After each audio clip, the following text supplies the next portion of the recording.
This is ESPN on ABC. Hello from Omaha, Nebraska, and welcome to the NCAA Men's College World Series studio, built by the Home Depot. A college baseball national champion could be crowned today. Oklahoma and North Carolina in Game 2. Scott Forbes and the number 5 Tar Heels have never won a national title, and they lost Game 1 yesterday. To Skip Johnson, perhaps the most interesting man in college baseball. He's one win away from Oklahoma's first title since 1994. North Carolina captain Gavin Gallagher is clutch. Can he summon any more magic for the Tar Heels? Against the sizzling Sooners and slugger Dayton LaChance, leading a home run binge for the hottest team in the sport.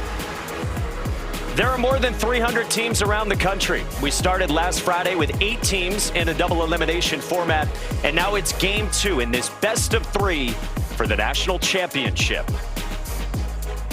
We're counting it down to first pitch, about 30 minutes away, and we say happy Father's Day to all of you. The pride of Notre Dame, the former coach, Mike Rooney, the LSU legend, former first overall pick, Ben McDonald, and I'm merely Mike Monaco. Oklahoma is playing at a red-hot juggernaut level the last 3 weeks, and they are one win away from a national championship, which would be their 3rd ever. And guys, it comes after a complete game yesterday in Game 1, and the offense got to work early. The Canadian catcher, Dayton LaChance, went deep twice. He's not walking in this series, and he's not staying in the yard. LaChance, one of the hottest home run hitters in the country right now.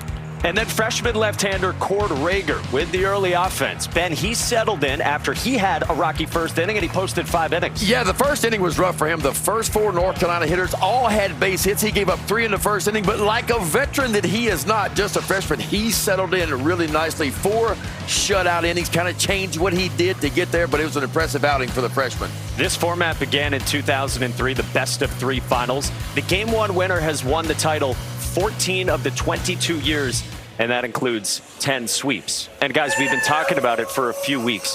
Can you put into context, Runes, just how hot this Oklahoma team is right now? I mean, it's hard because it's not just that they're on a 9-game winning streak. They're slaying giants like it's their job, right? Georgia, double champ of the SEC, he gone. Kansas, double champ of the Big 12, he gone. They took out North Carolina yesterday, Alabama, over and over again, Ben. Yes, I mean, hot. Hot doesn't even describe this team. And look, we talked about this yesterday. It's not just hot on one side of the ball. It's every facet of their game to me. The defense, again, one area here in Omaha so far. The defense has really picked up. The offense is going to a different place. And this freshman pitching staff is not pitching like a freshman pitching staff. Like, it is strong. And so I don't know that I've ever, I mean, Ole Miss comes to mind in some ways from 2022, but I don't know if I've ever seen this before. Yeah, and now North Carolina has its backs against the wall after dropping that opener Game 1 9-3. But they do have some good vibes here. North Carolina arrives with their old dugout dog, Remington, who's now out of retirement for a few weeks, to make a 4th trip to Omaha for him and the Men's College World Series. North Carolina ranked 5th in the country, defined by its consistency and an all-around clean brand of baseball the last few years with top 10 pitching and defense. They boast National Freshman of the Year Caden Glauber on a star-studded pitching staff. Caden Glauber should be a high school senior right now, but he enrolled early, and we're expecting to see him in relief today behind Ryan Lynch, their starter. In Carolina's 3rd trip to the Men's College World Series Finals in 2006, they won Game 1 of that finals. They've not won in the finals since. Head coach Scott Forbes has been on staff for all 3 Omaha finals trips. He was with Jack DeLongchamp earlier. Yesterday in post-game pressers, you talked about not letting the outcome be a distraction. What does that look like for your ball club today? I mean, it's a 3-game series. We've been playing it all year. It's a weekend series. We've had our backs up against the wall before. We had it in the Super against a really good Southern Cal team. Our backs are against the wall against a really good Oklahoma team, and I'm excited to see our guys respond. Your dad, Harvey, in the building. Today, Father's Day. How special has it been for you to have him along in your baseball journey? I mean, it's what it's all about. Obviously, we want to win the national championship, but there's a lot more to all this, and it's all about relationships and love, and I'm just thankful that he's here with me. Best luck today, Coach. Thank you. Jack, thank you. So the goal is bounce back for North Carolina And guys, let's focus first on their offense. Runes, for you, what did you see from the Tar Heels at bats really after that first inning yesterday in Game 1? Yeah, they didn't get quality at bats from the bottom of the lineup, and then it looked like the guys at the top, the Gallaghers, the Owen Hulls, who are carrying this offense, started to press. So I think the good news is what Scott Forbes said. They've been sent to the canvas before last week in the Super Regionals, and so they've got to use that experience now, Ben. What was a little bit concerning for me is in the first inning they really got to Rager. He kind of changed up what he did. His pitch mix went to more off-speed pitches. It was odd for me that North Carolina, being a veteran lineup, did not adjust very well to that. So I think it's about adjusting for North Carolina today. No matter what the game plan is, how do you adjust to it? And I do think the key for North Carolina is getting out first. Do not let Oklahoma breathe early. If Oklahoma gets out early in this, guys, it may be 2 in barbecue. I'm serious about that. I mean, they need to strike first in this one, I think, and then you got to get to Glauber as fast as you can. So let me ask you about that. Ryan Lynch, we see bottom left, is the starting pitcher. He's a power sinker guy. But when do you expect to see Caden Glauber from there? I think the first sign of trouble for Lynch, we're going to see Glauber. I think that's where Scott Forbes is going to go. I mean, he's been very aggressive, as you know, with his moves in the postseason. He's been very aggressive really all year long. And so there's no way he's going to have that arm back there because you still got McDuffie. Even if Glauber comes in early and he gives you 5, you still got McDuffie to finish the game off on the back end. So it's a two-headed monster down there for North Carolina. Yeah, Ryan Lynch is super talented, and they need him today. But if this is the Glauber button, here's Scott Forbes' hand right now. Like, we're on it. Yeah, it's like trying to hit that easy button.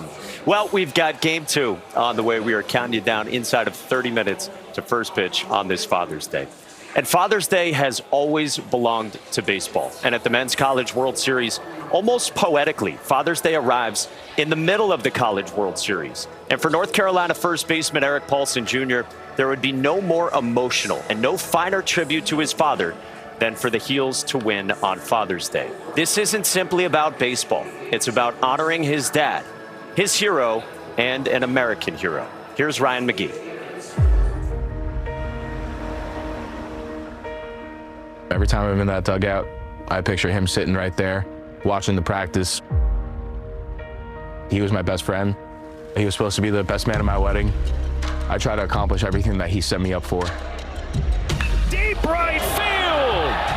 And Paulson leaves the yard. As soon as Eric Jr. was able to pick up a bat, my husband taught him how to swing it. And from that point on, that was one bond that was unbreakable. Paulson in the air, deep to left center field, hits a grand slam! I'm living in my dad's shoes. Eric Paulson!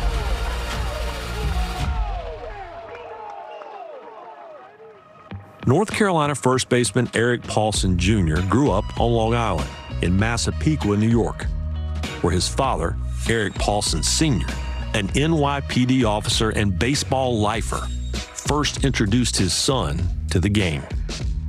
I played baseball since I was 2 years old. My dad was my coach through everything. Whether he was actually my head coach or not, I went to him with everything baseball-wise and trusted him more than anybody else. He played at 2 different colleges. After that, he became part of the NYPD, and he still played adult league baseball. He loved to play baseball, but he wanted to coach. He loved seeing how the kids would improve, and he knew that he had a hand in that. That was his biggest joy. Hundreds of kids learned the sport playing for the youth travel club founded by Eric Sr., the New York Longhorns. His star was, of course, Eric Jr. Even through high school, if I was struggling, I'd look at him and be like, all right, what am I doing wrong? And sometimes I'd shoo him away, but ultimately he was always right. Your baseball-loving dad is also a detective. How was that growing up? Oh, it was awful. I couldn't get anything by him. He loved serving the city of New York. He loved making it a safer place for all New Yorkers. Eric Paulson Sr. spent his entire adult life serving his community. Perhaps never more than on September 11th, 2001. It was terrifying for our whole city, and it was heartbreaking knowing he was down there. He spent 2.5 months at Ground Zero combing through debris. He was very proud of it, and he wasn't worried about himself. He was thinking about all the families that this affected. In the weeks, months, and years following 9/11, the nation and the world tried to move forward, seeking any path back to normalcy. For the Paulsons, that was the base paths. Eric Jr. accepted a scholarship to play baseball at Stony Brook University, just 30 miles from home, where he knew his family, and especially his father, could watch him play. It was great. He made sure he came to every game, especially when I was a freshman. He'd still videotape every at-bat, even though they were streamed. He loved to have them on his phone. Nice, Eric, go! Life was good in the summer of 2024, following Eric Jr.'s earning of the Coastal Athletic Association Rookie of the Year. Nice shot, Eric! But then, everything changed.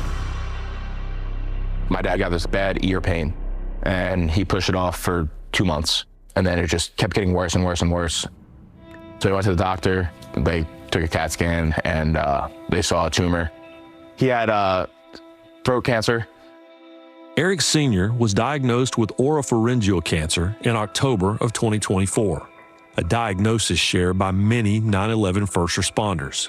His wife, Christine, said it was linked to toxic dust exposures during the recovery efforts at Ground Zero. I was scared to death, so was he. His first words to me was, "I don't want to die. I have too much more to see and too much more to live for." My dad's battle was tough. He lost like 150 pounds. It was really hard seeing him like that. Even though he was sick and weak, he would still drive out to Stony Brook to watch games. After 2 successful seasons at Stony Brook, a coaching change left Eric Jr.'s future uncertain. He was now faced with the difficult decision of staying with his ailing father or pursuing baseball away from home. I talked to my dad about it, and he was like, dude, hit the portal. Like, don't think about me. Well, we played Stony Brook last year, and he was by far their best hitter. We knew, like, okay, we got to get this kid. North Carolina set up a visit for me, and I didn't know if my dad was going to be able to make it. But he was like, I'm getting on that plane. He enjoyed every second of being here. We sat and we talked, and I was like, Dad, this is where I want to go. And he goes, so commit. The last thing Eric Sr. told his son was, "I cannot wait to see you in those baby blues."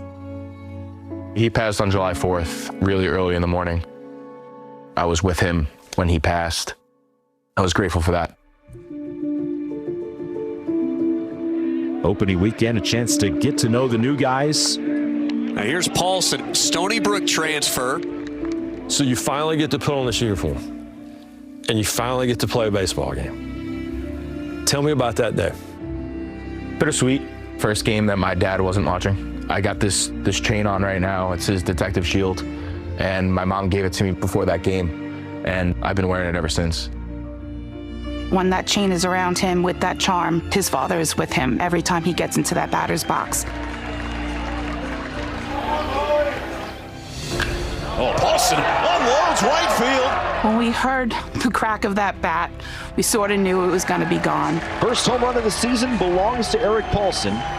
That was a little emotional, hitting a home run in this uniform and my dad not being in the stands. The smile on his face said it all. He was where he needed to be. I would tell him it's really tough that he's not here and that I can't call him about any baseball questions I have. He sacrificed a lot for me to be in this position, and I'm so forever grateful for it.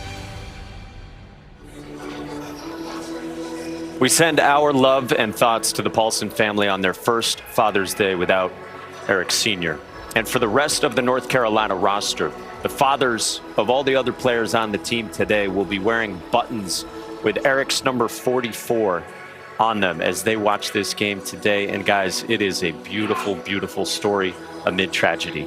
It really is, you know, and you feel for Eric Paulson, you know, and our dads are our heroes. Our dads are the first people that put this thing in our hand and they give it to you and they go, and they play catch with you, and they teach you the game of this wonderful game of baseball. And so our dads are always our heroes. We grow up wanting to be like our dads, and you feel for that kid whose dad's no longer here. I can relate to that. It's very difficult, but it's part of life, man, and it's how you adapt to it. How do you adjust to it? What do you take away from it? And that kid is a very, very special kid. And I would say my dad was my coach as a little league, and baseball is such a wonderful medium for fathers and sons to share, and it's just what an inspiration. Erik Paulson Sr. loved baseball, and he loved his son, and for that to come together on Father's Day right now, it's just awesome. It is. Erik Jr. bats cleanup today and plays first base for North Carolina with their backs against the wall in pursuit of a national championship against Oklahoma, who took Game 1 yesterday. The NCAA Men's College World Series studio is built by the Home Depot, official home improvement partner of the Men's College World Series. We'll be back for more on this special Father's Day from Omaha. I don't want to get emotional, but who doesn't get emotional when you have a great relationship with your dad? My dad's the reason that I've been able to be out here as a coach. He believed in me. A lot of people didn't. He's definitely knocked all of his experience and information into me. He wants what's best for me. It's like there's no other person in the world but your father who wants you to be better than he was. I know that my dad is very proud, and I'm very proud to have him as my dad. And so this Father's Day is really special. Even though Colby might not be playing, we both got to share the field on the week of Father's Day. He taught me everything I know about the game from 1 or 2 years old. So to have him in the dugout with me, it's pretty awesome. Welcome back to the NCAA Men's College World Series studio, built by the Home Depot. It's a special Father's Day here in Omaha. For Oklahoma shortstop Jackson Willits, the cleanup hitter and veteran leader for the Sooners, not only is his father Reggie the offensive coordinator for Oklahoma, but Jackson is also celebrating his first Father's Day. His wife Abby gave birth to their daughter Gracie in March. Jack caught up with Jackson earlier. Jackson, your wife, Abigail, and yourself welcomed baby girl Grace Kate on March 30th. Now you get to spend your very first Father's Day here in Omaha. How special has this been for you and your family? Yeah, I mean, it's been kind of surreal to be here in Omaha, have her coming to all the games and having a good time. She loves to watch some baseball, so to have her here, it's pretty awesome. Now, your dad has coached you during your entire Oklahoma baseball career. To have him by your side and to play in this stadium, can you explain, how do you manifest this moment? Yeah, I mean, we're just going out there and trying to take it one pitch at a time. We're trying to go out there and win one more baseball game, and I feel like there will be a lot of emotions after that happens, but we're just trying to control what we can control right now. Best luck today, Jackson. Thank you. Jack Gracie loves baseball. Jackson Willits in Oklahoma, one win away from a national championship. And on this run, they have ripped off 8 wins against top 16 national seeds, none bigger than slaying number 2 Georgia Tech. They're 4-0 in Omaha, and all 4 games have been started by true freshmen, including yesterday's starter, Cord Rager, and today's starter, Xander Mercurius. They're in the middle, a hard thrower from Las Vegas. The Sooners won national titles in 1951 and 1994, and they reached the finals in 2022, but fell to Ole Miss. And they've been launching home runs during this torrid stretch, and junior catcher Dayton LeChance homered twice yesterday in Game 1. The big Canadian had no home runs his first 31 games. He now has 18 in the last 32 games, the most in the country in that time. And Dayton LeChance is nice enough to wear a microphone for us before Game 2. Dayton, we just went through the numbers for you personally. How the heck do you explain your power surge, man?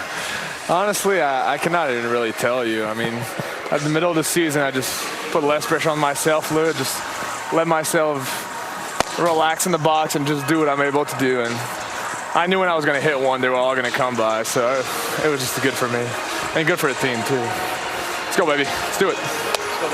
Big fella, tell me about your boy Xander Mercurius. If he has a good day today, what does he have to do to have a good day? Honestly, he's one of the most consistent dude. I mean, every time he's on the mound, you know what you're gonna get from him. He's gonna attack the zone and stuff like that. And he's a gamer. I mean, even if he doesn't have his A stuff, he's gonna compete. So it's good for us. Hey, Dayton, your head coach, Skip Johnson, you played for his son, Tyler, in junior college. Yeah. I would love to know the difference between playing for the 2 Johnsons. Skip is a little more direct when he's going to say something. Tyler just run around it a little bit, run around the idea. But, they're both just a great baseball family. It was awesome for them to be a part of my journey. It was awesome. Dayton, thank you so much for the time. Good luck today. Thank you, sir. On this Father's Day, he has Boom Boom on his glove. His father's nickname, Bam Bam. And Dayton's going to be trying to solve North Carolina starter Ryan Lynch. This is a draft-eligible sophomore with a big body and big man. He's got a power sinker. No, he does. It's sinker slider. It's east to west approach. And what he'll do, he's got a good two-seamer. He'll run down and away from the lefties, inside the righties. And when he gets it inside the righties, he's got that good slider going the opposite direction on him. And the other good news for Lynch as well as he faced Oklahoma. It wasn't this year, but he faced them twice last year, once in relief and once as a starter. Had a lot of success against Oklahoma. So I know it wasn't this year, but still, when you talk the middle part of the game, you see a foe on the other side of the field.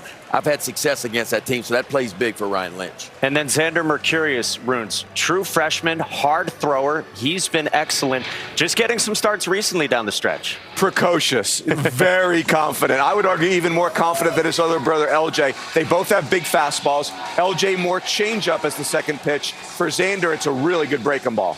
Again, how do you describe what Oklahoma is doing with their freshman pitchers? I mean, you've been a coach at the highest level. To have the trust to roll out 3 freshman starters here in Omaha. Yeah, I just think Oklahoma's in this fearless mode, right? Like their season should have ended a month ago. They didn't check their email. They're still playing. No one's told them not to come to work. And that feeling, that invincibility, it's amazing.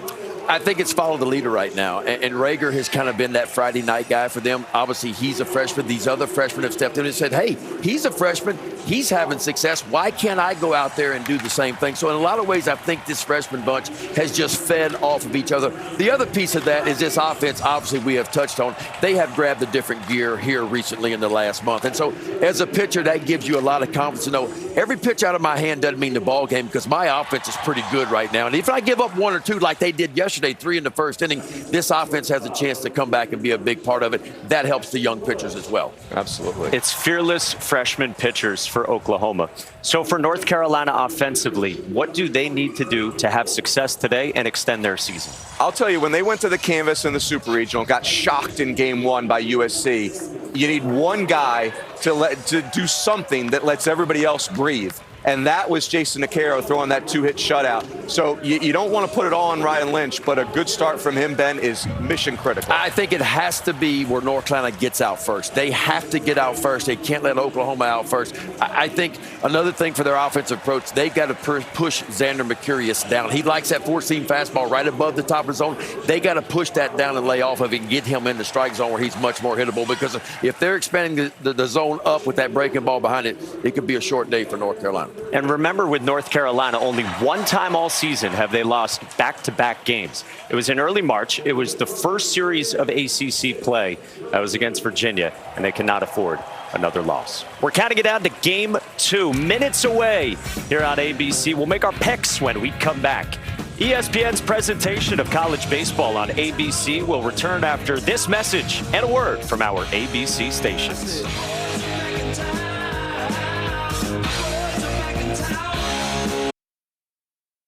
First of all, you don't hit one for 30 more. The NCAA Men's College World Series studio is built by the Home Depot, official home improvement partner of the Men's College World Series. Game 2, North Carolina and Oklahoma. We welcome you back. And gentlemen, who wins today and why? Coach Rooney? Oklahoma's on a historic heater right now. So I'm picking North Carolina. There's so much pedigree. That makes so much sense. They can take a punch. Head fake. For me, Skip Johnson wins his first national title. I just think Oklahoma is too hot right now. I think they win, and it's Boomer Sooner for me today. Let's get you to the crew calling it upstairs, Carl Ravitch. Michael, thank you very much. In the history of college baseball, thousands of young men have tried to do what only 78 teams have done before, including Oklahoma twice, and number 3 is so close. But there is no team more dangerous than one with its backs against the walls and its season on the line. Can Carolina come through and live to play another day?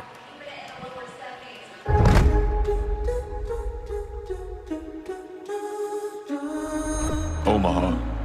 This time of year, it turns from city to center of the baseball world. Till the river runs dry. That's it. And the Sooners one win away from a championship. That one was huge right there. We've been in this position before. We love when our backs are against the wall. I've been there, and it was a dream come true. Capital S superstar. Playing the sport you always loved, with a national title on the line. Look at this place, man. What you dreamed about as a kid. Gallagher continues to sting the Sooners. We're not going to be scared or timid. Dr. Carter Franks. They punched us, but it's all about how you punch back.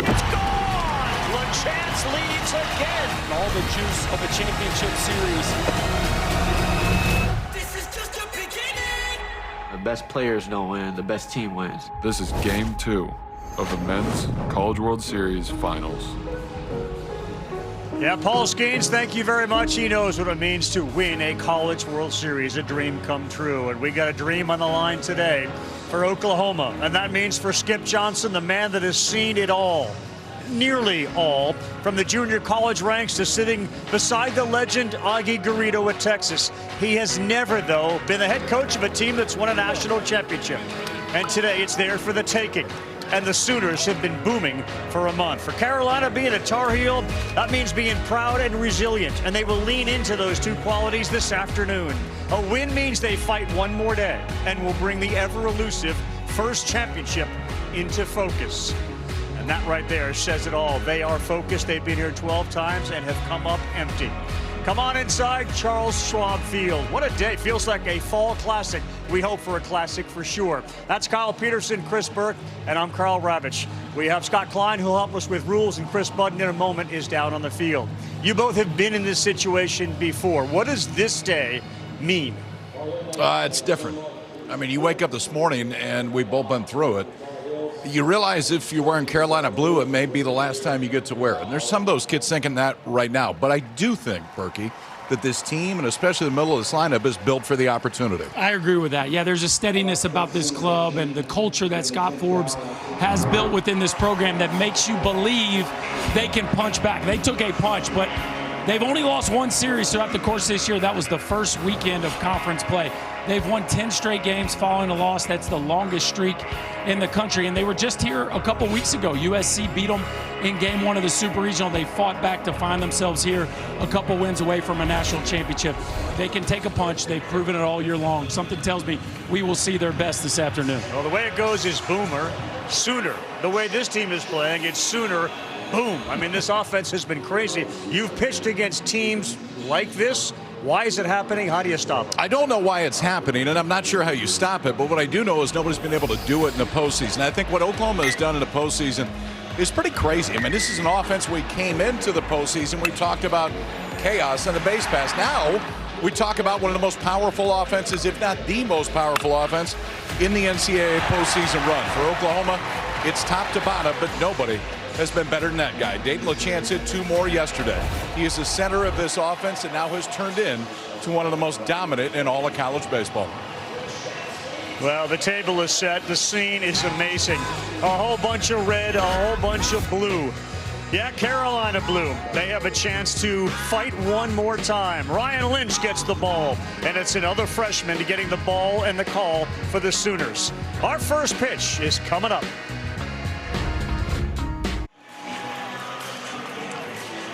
Welcome back to the Men's College World Series presented by Capital One. The Oklahoma Sooners have been absolute giant killers on their way to Omaha, knocking off the SEC, the AC, the Big 12 champions. So what switched for this Sooner team? Head coach Skip Johnson will point to right after the SEC tournament when they lost. They went back home and he went back to his junior college days. He made them do 2 days practice. He ordered a bunch of fried chicken. The idea was put your phones away, let's break bread. And then they all wrote negative thoughts down on a piece of paper. They put them in a box and they buried them. And since then, all they've done is won, and now they're 1 win away from celebrating a national championship.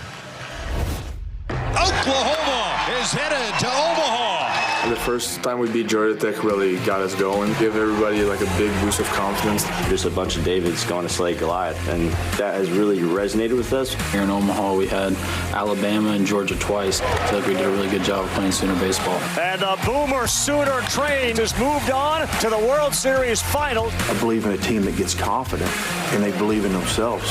Play with a little chip on my shoulder and go win a Natty champ. Skip Johnson will tell you the talent was always there, and now it's all about the confidence. They've won 9 straight, and the bats have been super hot, outscoring opponents 92-33, Ravi. Yeah, the offense has been great, and the brothers on the mound have been great. We've got another one on the mound, another freshman. That's been part of the story for this Oklahoma Sooner baseball team. They finished 14-16 in conference, 2 games under.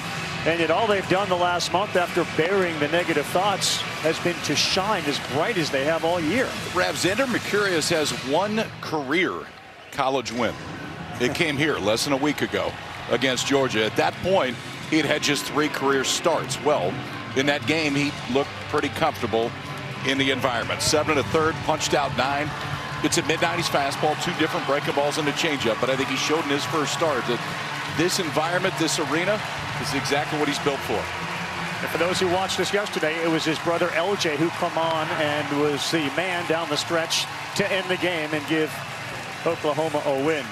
Berkey, he has faced, Kyle just said it, Georgia. He's also faced Georgia Tech, Kansas, and now a number 5 seed in North Carolina. Yeah, he's used to taking on monsters, in this North Carolina lineup, especially the first half, is very talented. Jake Schaffner yesterday had 3 hits, hitting .333 for the College World Series. Hole and Gallagher in the middle have to be taken care of as well. The Tar Heels batting order has been presented by Capital One. See the flags out there in center field, kind of blowing left to right. It is in the upper 60s, low 70s forecast today. It has been a week and a half of cooler than normal temperatures. We've seen the wind blow out. We've seen an inordinate amount of home runs. As you can see, the cloud cover, which may favor the hitters. That big green batter's eye doesn't have to worry about the sheen of sunshine. So they should get a good look. Jake Schaffner steps in. Xander Mercurius ready to fire his first pitch. And underway. And he will make a living throwing fastballs against a very good fastball hitting team.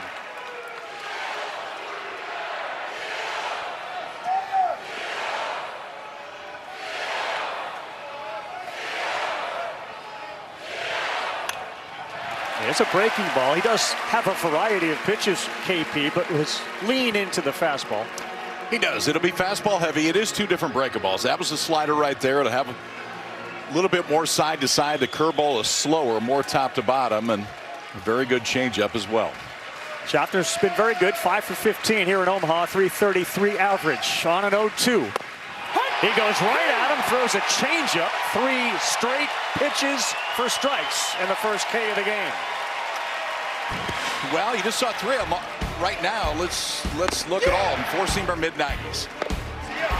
And that's pretty much what he's going to lean on the entire night. The difference is, where does he throw it? Upper half of the zone, that's where he has the best success. It has real high carry. Bottom part of the zone is where he can get hurt. But you saw fastball, slider, changeup right there to start it to strike out Schaffner. And a good start to get back to that 6+ Ks that he's gotten all 4 starts. Here's Hall, first one fouled off. What does Skip Johnson like about Xander Mercurius? A bulldog, and he actually took over in the starting rotation for his brother, who's moved out into the bullpen.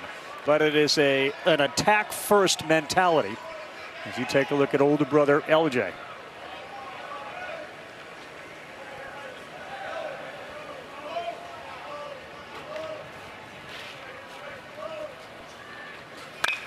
And that one is pulled foul. It was hung up there, and Hall was all over it. But it is 0-2. That fellas for a freshman out there who, as KP said now, who made his first career start in the last series of the regular season and has started in the postseason. We throwing 5 balls for strikes. I don't think he's nervous, boys. Oh. Fastball up to 96. He's blown 2 heaters by him. He's gotten him out in front of a changeup. There is a fearlessness about Xander that makes you realize why Skip Johnson decided to hand him the ball and tell him to go start. It was just a presence about him that's unmistakable. Oklahoma's defense behind him, 3 on the right side of the infield. Although yesterday the lefties went the other way a lot in the beginning of the game. First inning they were on fire. Chase Cheddar up top at 96. Back-to-back punch-outs for the freshman Xander Mercurius. I mean, stick your chest out and just shove that four-seamer right to the top of the zone. KP, you talked about it. The success with that fastball has been up above the belt. That one right there at the letters, and Hull can't hold back a kind of an excuse me swing. Mama is digging it early, and Xander feeling very comfortable here in an awfully big setting. Yeah, Christina has been celebrating. Neil, the husband, walks around. He can't sit still. Gavin Gallagher looks at a breaking pitch for the first ball of the day for Xander Mercurius, who grew up in Las Vegas. And the first memory that LJ have of his brother with regards to a ball is throwing a golf ball against the back of the house when he was little. Bet that went over well. Not a great idea. Yes. 2-0. What Mom remembers is as a 4-year-old, Xander said, "I'm going to be in the MLB." And she said politely, "Well, that's like 1 in a million." And he said, "No, I'm going to be a Major League Baseball player." At 4.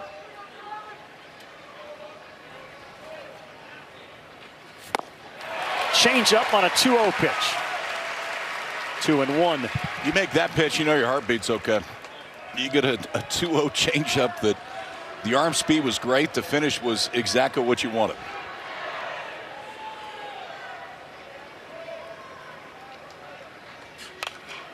Boy, it gets on you in a hurry. You can see they're not having very confident and comfortable swings up there. And yesterday, the offense for Carolina, the first time through, hit .342. They had 2 extra base hits. After that, they went silent. So the idea that Schaffner and Hull have struck out, and here he is with a chance to put Gallagher down.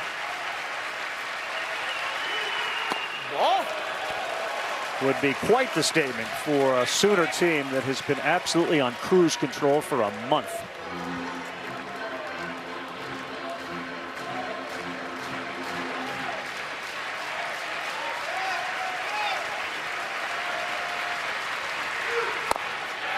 Called strike 3.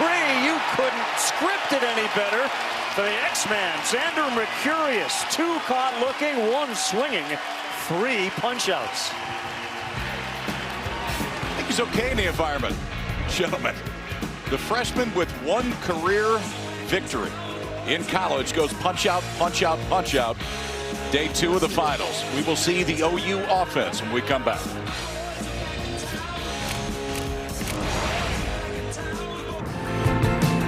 We're a really good ball club. At the end of the day, we're going to go out there and have fun on the field. Job's not done, but it felt great to have the first one. Diamonds are made under pressure.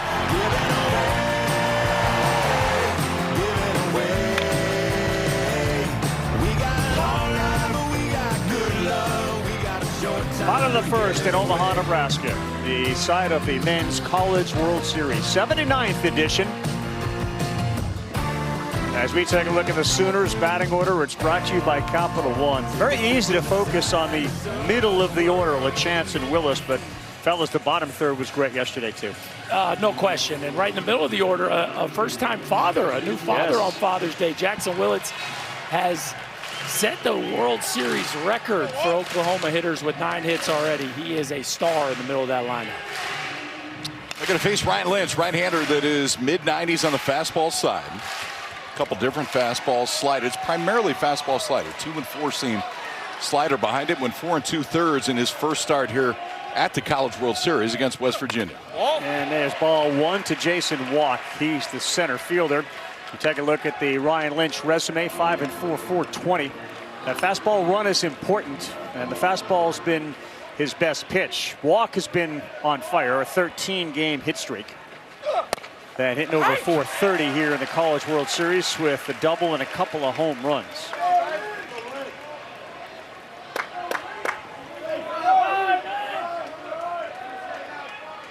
Cooper Nicholson is in on the grass, and that ball is slashed out of play. So the overarching thought coming into this thing, you have Ryan Lynch on the mound, you have sort of that weapon out in the bullpen in Caden Glauber. Depending on how this plays out, the thought is, when do you go to that guy? This one is hit to center. It's shallow. Hull's not going to get there. And that's a 14-game hit streak for Jason Walk. There's no indication, boys, that the Sooner momentum has been lost overnight. No, now 21 straight games he has reached base. Like so many hitters in this Oklahoma lineup, just playing at a totally, 22 straight games, playing at a totally different level than we saw from him in the regular season. And now you have to deal with the chaos as one of the best base stealers in this lineup reaches base to start the first. That was one of the secrets yesterday, the 2 homers from LaChance, but they stole 3 bases as well. They immediately go into a bunt mode there for Camden Johnson. He takes it, ball 1.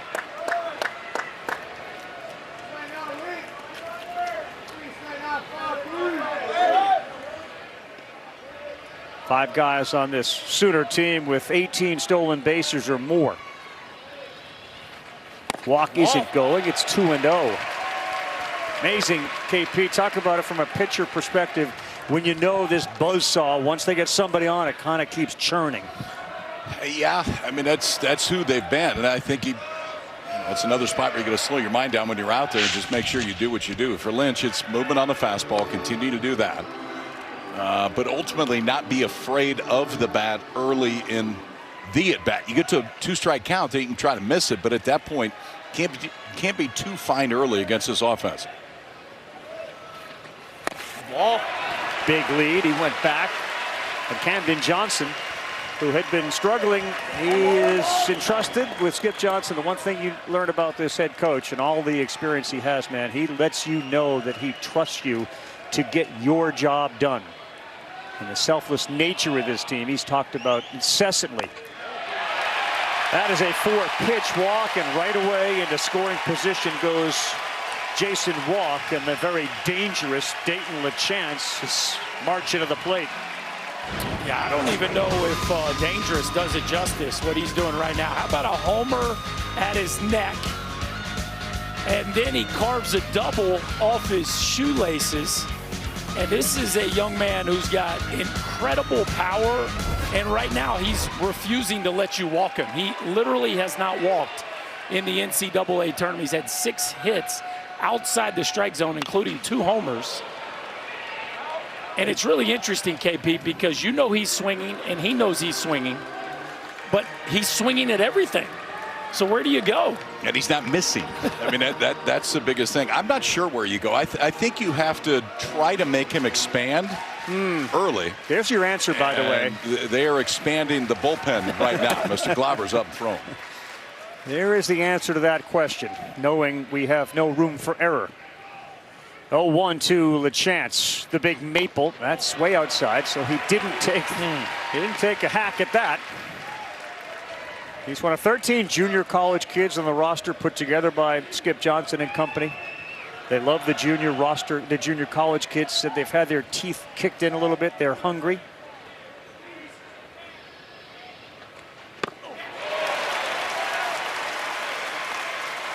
Now you get him to 2 strikes, and now you really have to try to get him to expand. I promise you they have gone over this as a staff.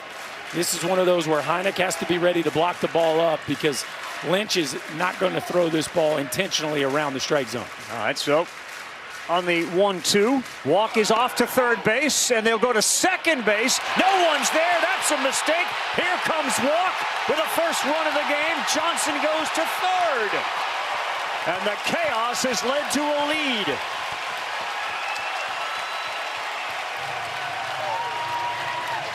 Well, you got to be on the same page here defensively, and sometimes this is a read, but if your catcher feels like the lead base runner has it stolen, then he's going to go to the backside, and it looks like Gavin Gallagher gets caught late being there. Maybe he slipped, guys, and that ball runs arm side, but he's not there early enough to make an adjustment. Watch, he's there, kind of has the ball, arrives, the ball sails to the arm side, clips off his glove. If he is, he's out. If he is, he tags him. If he's there early enough, he's out. Yeah, but the way it's going for Oklahoma, he wasn't, and they got a 1-0 lead. Still nobody out. LaChance in a 2-2 count. Fouls a fastball off and out of play.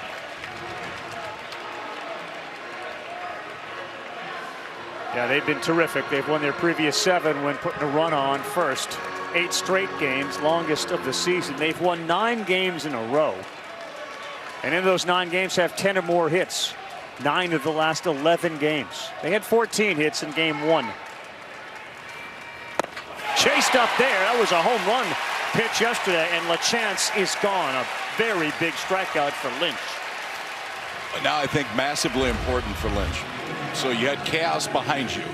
Then you back it up with this. Elevate the fastball. You get probably the most dangerous hitter that we've seen at the College World Series. And now you got to figure out a way to minimize the damage. You give up 1, fine. Move on, and this offense at some point is going to go. I think you see how the Carolina thinks the game may go. Infield into the first. For a very good hitter, Jackson Willits, and that one is going to go to the seats on the third base side. Well, Lynch has a high ground ball rate, so 53% ground ball rate. You know runs are going to be hard to come by off Xander Mercurius. So you get a ground ball pitcher on the mound. Why not take a chance here and see if you can prevent the run from scoring on anything hit at an infielder? Yeah, Willits has 4 straight multi-hit games. Camden Johnson off third base. It's already 1-0. And that ball is smoked to right center. And it is high off the wall. Willits to second. Double standing up. 2-0 Sooners. Yeah, Mom and new baby are loving what we're doing on Father's Day. Jackson Willits delivers again.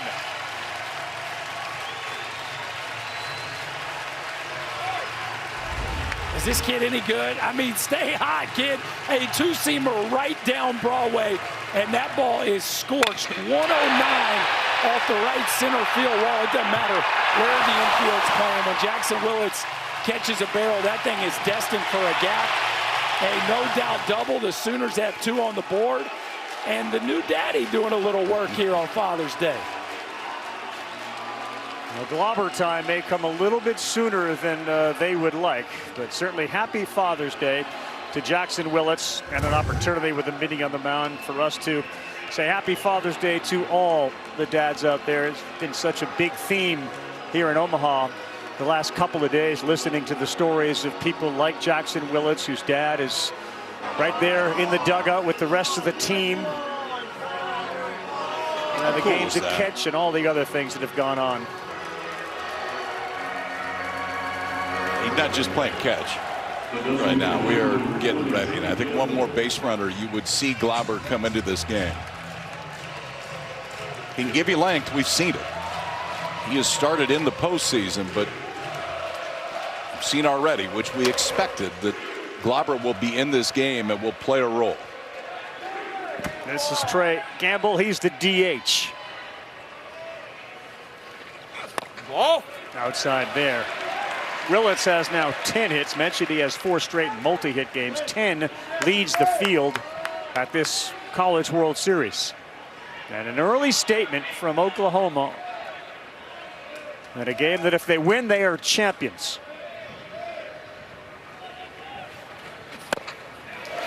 One and one. He's going to need to slow the ball down here some, KP. Left-handers have given him trouble throughout the course of the year, almost 150 points higher OPS versus Lynch than right-handers, and he's going to need that backdoor breaking ball. He's going to need the changeup because OU is all over the heater. This one on the ground slowly to Gallagher. He's up with it, and he throws over to first for the second out. But 90 feet away is Jackson Willits. Really nicely done there, KP. A little backdoor breaking ball to get a rollover. Yeah, to your point, I think it is important. I mean, they're dialed up for the fastball. He throws a fastball 2 or 4 seam about 70% of the time, so it makes sense to be dialed up for it. But if they're on it the way they have been, you got to try to figure out some way to get them off it. Brings up Brendan Brock. He's the left fielder, originally selected by the Brewers in the 14th round in 2025. In there for a strike. And rather than signing with Milwaukee, he was a Southwestern Illinois college kid. He transferred to the Sooners to boost his draft stock for 26.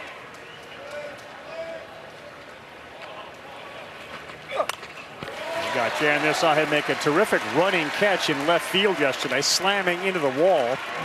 He also can catch and is a very good catcher as well. So a unique skill set for Brendan Brock.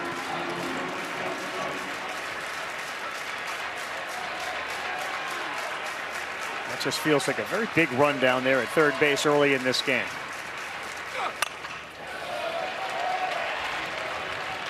Yeah, no question. And Brock has been outstanding in postseason play, hitting .450 in the NCAA tournament and 7 for 16 with, or excuse me, 5 for 14 here in Omaha. So, like so many of these Sooner, he has been locked in postseason play. Brian Lynch's 23rd pitch of the first. Called strike 3, got it on the corner. Brandon Cooper, the home plate umpire, with the punch out. But not before some Sooner damage. Walk, Johnson with a walk, Willits with a big double, and a 2-0 lead. This is a terrific young man who mirrors a lot of qualities of his late dad. Well, his dad's a hero, and like so many other 9/11 heroes, have gone too soon. I think about him all the time. My dad always wanted to see me in Carolina blue, so it's really cool to be able to wear it. You know, I look in the mirror and I see the detective shield on my chest. You know, it means a lot. I can't wait. You know, national championship on Father's Day would mean a lot to me. You can't imagine the emotions going through the mind of Erik Paulson. His dad was a Long Island, New York, and the NYPD detective, first responder, spent months working at Ground Zero following the 9/11 attacks. Later developed cancer, which doctors associated with 9/11. And he is up there now. Look at a ball one. Ravi, all of the dads are also honoring him in support of Erik. They have buttons with the number 44 Paulson and took a picture all together to show their love on Father's Day. Well, what a good story, man. That's wonderful. Paulson hits one into left field, takes a turn, and he pumps the brakes. And you know, Dad is looking down and couldn't be more proud. He always wanted to see his son in Carolina blue after starting his career on Long Island at Stony Brook.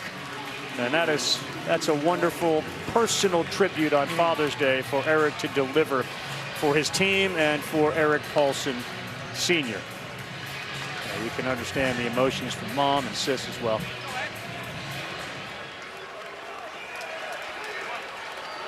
So he's at first. They're trying to fight back. Cooper Nicholson is the third baseman. Change up there. Well, neat moment there by Erik Paulson, and he caps off the top 4 hitters there in this Carolina lineup that have been so good. If Carolina's going to win today, they're going to need something from the back 5, and it starts right here with Nicholson. Somebody's got to provide them some offense here in the back half of this lineup. Because the way the freshmen have pitched, KP, it doesn't feel like they're going to do any favors to an offense. They haven't blinked yet, and nothing would indicate that they're going to. It feels like you have to beat them. They're not going to beat themselves at this point. Xander Mercurius, an 18-year-old freshman, throws the 1-1. But that changeup is an effective weapon so far. It's 1-2. I think it's okay, though. To me, you have to be on something. He's throwing 96 miles an hour. If early in the count you swing and miss at a changeup, so what? You can always go into a 2-strike mode. But Carolina cannot be defensive early in counts. Nicholson 2 for 12 in Omaha. Whoa.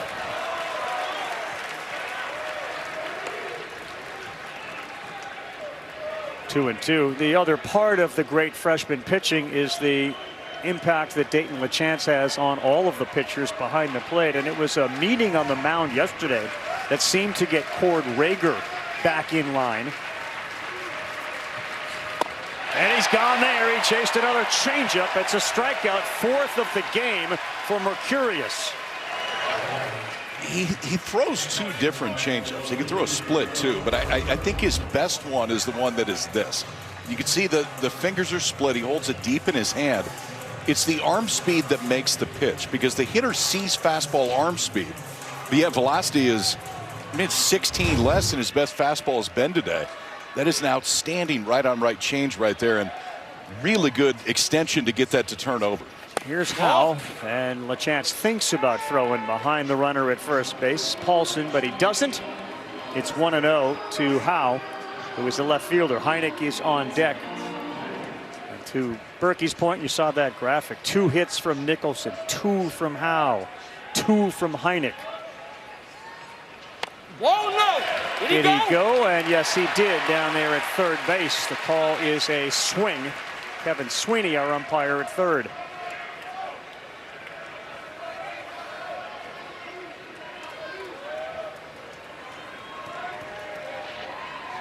Kyle Branch, Jackson Willis, the 2 up the middle. There's another one. It works against righties and lefties, and you can really feel Mercurious's confidence in the changeup.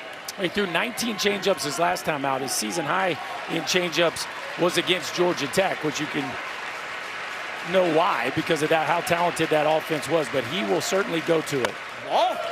Elevated in the difference in velocity, 96. Fastball, 81. Changeup. Tough on a hitter. Good luck. Threw 34 changeups in that start against Georgia Tech, so he's not afraid to throw that one early and often. Whoa. That's a good take there.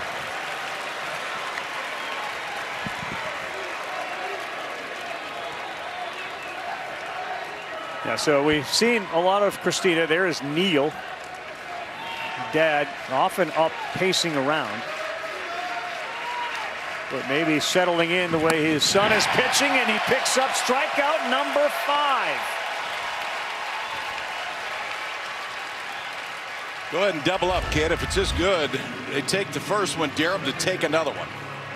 This may have caught enough of the plate, too, if he doesn't swing, but it's the velocity difference in that late movement that handles it. 5 outs so far. All 5 have been the strikeout. Yeah, the 6th is standing there at first base. Paulson with 2 down for Colin Heineck. Whoa! A little high. Heineck does have a couple of hits, and one of them was a homer. Just a remarkable turnaround for Oklahoma, both on the mound and offensively, and Mercurius and the other 2 freshmen, Rager and Waslowski, have been in the middle of it. The idea that they transformed their starting rotation in basically the last week of the regular season and have found themselves a game away from winning the whole thing speaks a lot about the willingness of Skip Johnson and company to try it and do it, and he's now got 2 strikes. It can't be overstated. The kid on the mound that looks like Nolan Ryan right now did not have a collegiate win until a week ago. He didn't have one the whole season. He only had 3 starts when they showed up, but yet looks pretty comfortable the spot he's in right now. Yeah, ahead 1 and 2. He has struck out 5 already.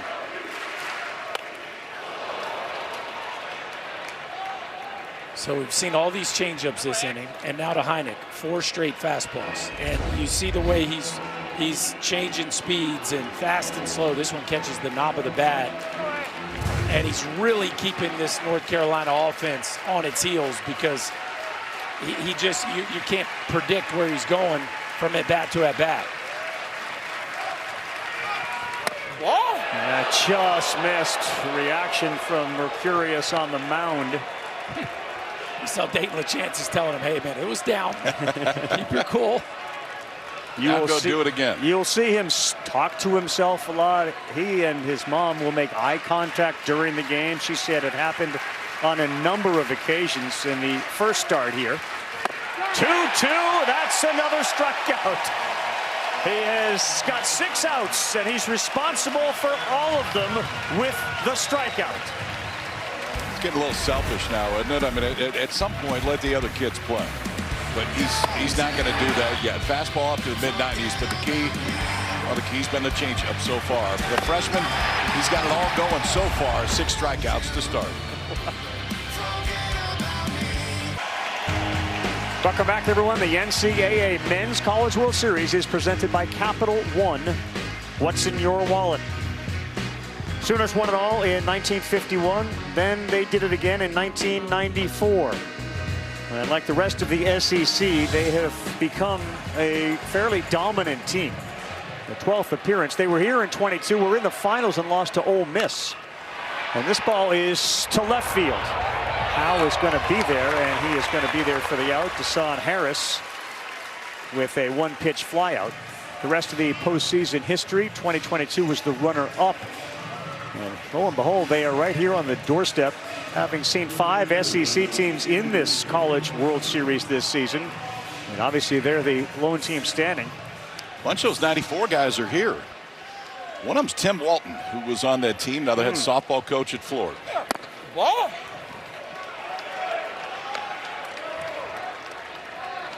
That's him in the white hat. Appeared on the Allcast yesterday with Mike and Ben and Runes. That can be seen over on ESPNU. That's a good one there. 1 ball, 1 strike.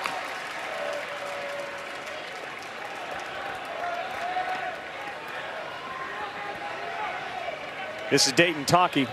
And these 3 guys, Harris, who's been retired, Taki and Branch yesterday, only went 5 for 10. That's it.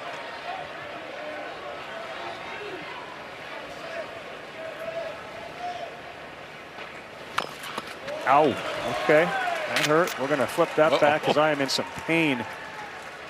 Between Taki and LaChance, their feet have to be black and blue.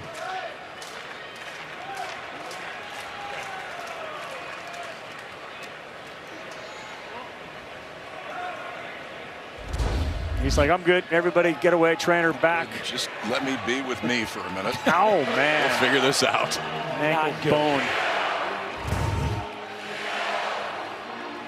He has one of the more positive memories. This one is painful. The positive one was the walk-off against Georgia Tech in the Supers. A 454-foot bomb over the batter's eye that got the Sooners into this position. Yep, at the letters, called strike 3. So Harris and Taki both retired, as Ryan Lynch must be realizing there's a dude out there that's going to come in for me if maybe I allow 1 base runner on. It also feels like, too, if Carolina's going to win the whole thing, they got a lot better chance if Gleiber's not coming into the second inning, regardless of whether they win this game or not. And I think it's massively important. It's a good start in the second for Lynch to try to figure out a way to get him 5 or 6, and then you see what the game tells you. Good pitch there. Lynch is moving a little bit quicker. He's got a little more pace. Kyle Branch, you could argue, had one of the bigger, if not biggest, hits of the game yesterday, in a game in which LaChance hit 2 homers. That 4th inning 2-run double was his first hit in Omaha. And of course, for those just watching the College World Series for the first time, his brother Colby, who's here today, played for Georgia. And it was one of the more memorable moments. There he is on the right-hand side. He hit a home run in his final plate appearance as a collegiate.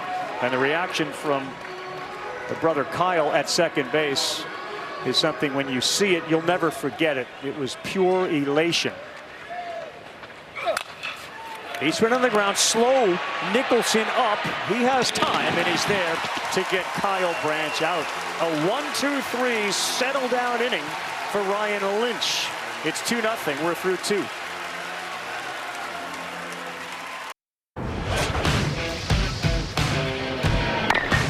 Oh, we remember 2006, 2007. That's a memory nobody related to the North Carolina baseball program wants to see. The error from the second baseman. 2007, the same team did it to him again. And over those couple of years, there was an incredible pitching performance from Kevin Abel. Oregon State got him twice, 06 and 07. In this, their 13th trip here, Carolina Blue is trying to turn the tide and win one.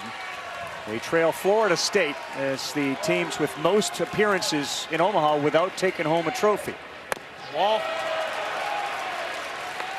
We start with Carter French. The good doctor made an amazing catch against the right field wall yesterday. He is going to pursue his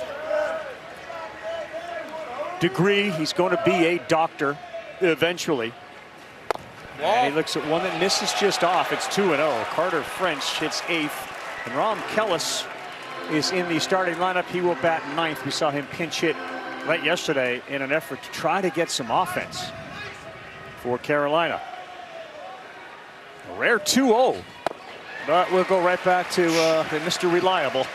81 miles an hour. I mean, it's one thing to have great arm speed and depth. It's another thing to be able to subtract 12 to 14 miles an hour off of your heater with that pitch. It's just a really tough pitch to defend. Just missed up, and a good take from French against Mercurius, who has retired 6 all via the strikeout. French is having a nice College World Series, 4 for 13. That's over 300.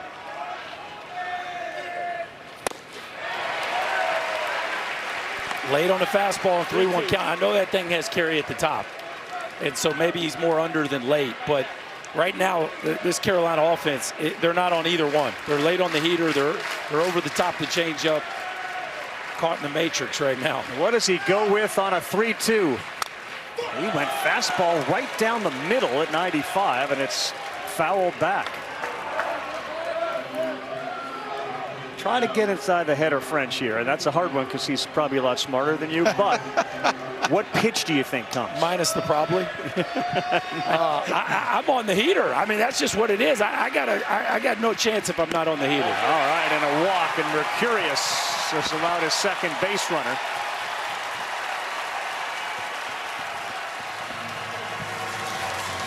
So leadoff man is on for the second consecutive inning, and Mercurius is now doing laps around the mound. Taking a deep breath. Got a routine out there in which he will pep himself up. But he's sort of taken the mantra of Skip Johnson, which is next pitch, next pitch, next pitch. Doesn't matter what happened on the previous one. We got to move to the next pitch.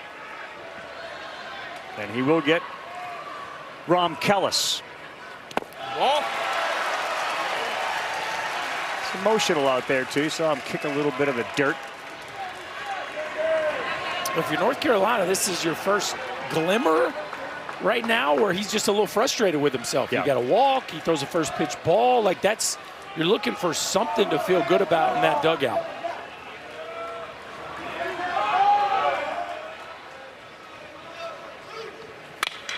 On the ground, oh boy, it ate up Willits. That thing was smoked at 108.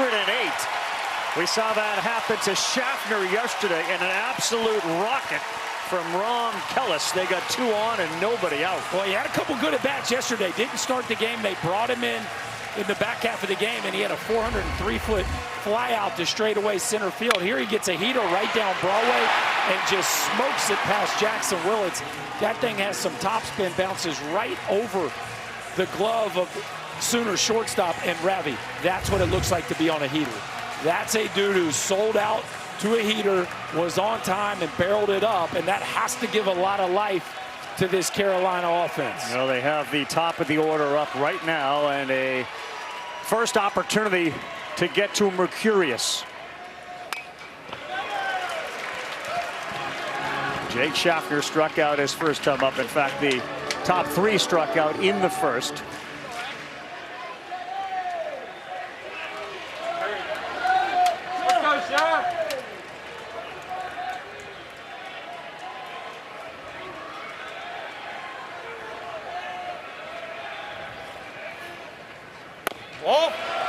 One ball, 1 strike.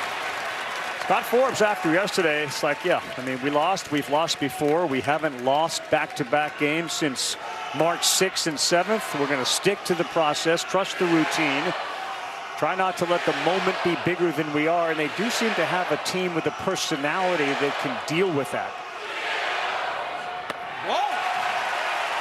2-1. Here you go, Rev. You were late on a first pitch heater. Then you take a breaking ball and a changeup. You could tell KP, the freshman's body language, he's slowing down a little bit. He is excitable. And that is the one thing that Skip Johnson has talked about. Is sometimes you just got to go slow the heartbeat down a little bit. It looked right in the first 2, but it's maybe starting to speed up a little bit. A little bit late there, 93, and the North Dakota State transfer, who was the Summit League Defensive Player of the Year and a semifinalist for the Brooks Wallace Award for Best College Shortstop, now wearing Carolina blue, and a massive opportunity with his team needing to win to stay alive. 2-2, 2 on, and nobody out here in the third. And that is a fair ball. ball down the line off the bat of Schaffner. French is going to come in. Kellis is being waved in. He will score, and it is a triple for Jake Schaffner. Tied at 2.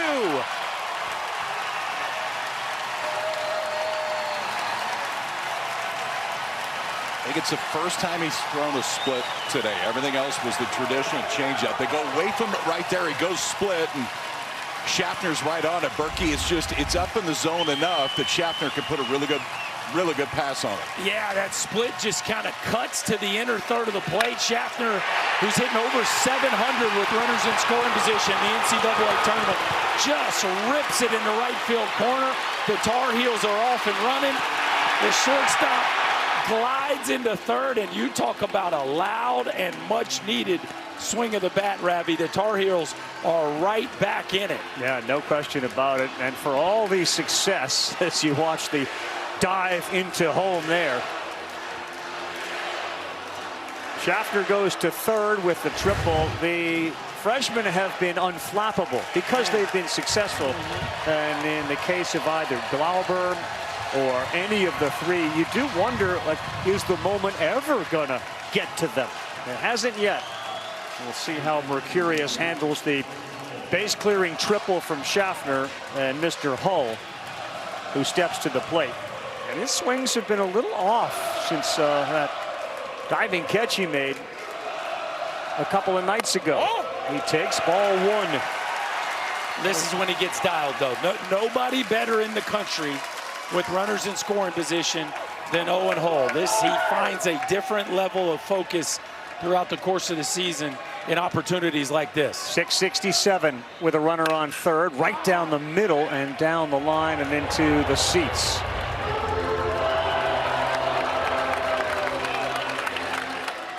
Give Schaffner credit. You mentioned the first time that he threw one of those splits and he was all over it, as opposed to the fastball or the changeup, which he has relied on.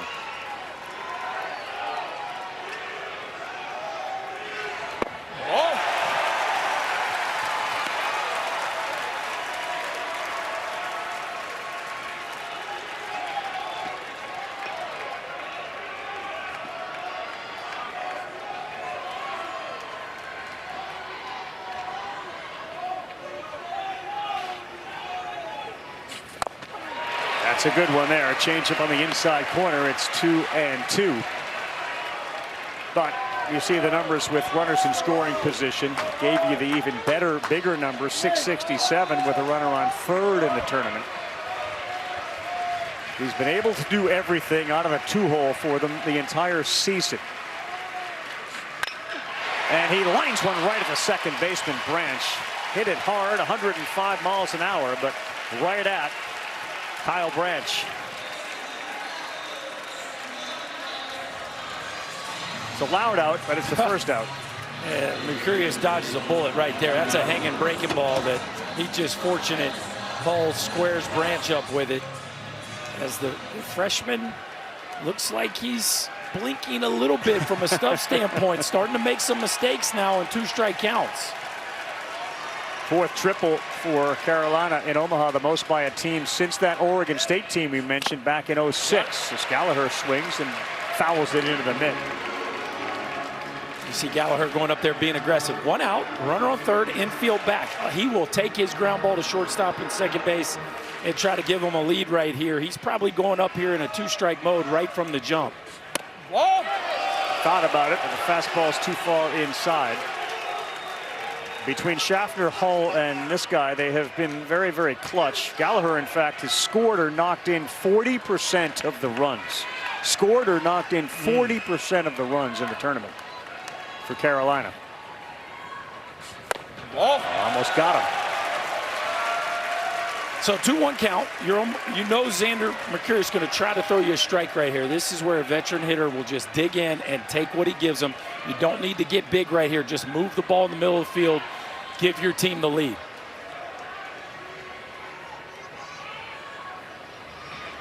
Oh boy, that one is away from LaChance. We're going to have a play at the plate. Oh boy, it looked like LaChance thought he could get to home. Mercurius was a little late, and Carolina's got a lead as Schaffner sprinted in from third. Starts on third base because Schaffner's got to sell out on this, and he did. I mean, he saw it get far enough away. If there's any hesitation, you got a chance to get thrown out because this ball is not that far away, Berkey, but when this is your read, it doesn't need to get that far away. No, and LeChance is like going to throw it. Look, he's like lined up to throw it, then he flips it late. And Ravi, you said it. The two of them just looked in between. Mercurius was late. KP, you called it a great jump at third. And you just love the aggressiveness right there by the Tar Heel shortstop. Momentum is shifted here. A 3-run top of the third for Carolina. And a 3-1 is high ball 4. You got to go talk to him. Somebody does. Stuff is not the issue right now.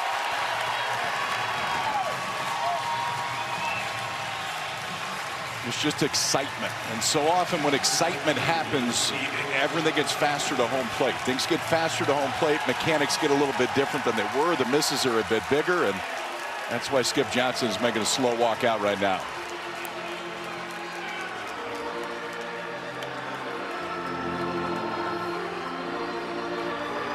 A little action right now, just kind of beginning to percolate in the Oklahoma bullpen. And LJ Mercurius is also making his way out there. I don't know if that's where the book is and he wants to read because he's anxious for his brother. And that was another part of this College World Series where it's a shot of LJ Mercurius out in the dugout while Xander was pitching and he was reading a book. And he asked his buddy who actually had the book, is that book about anxiety and dealing with tension and nervousness? He said, in fact, it is.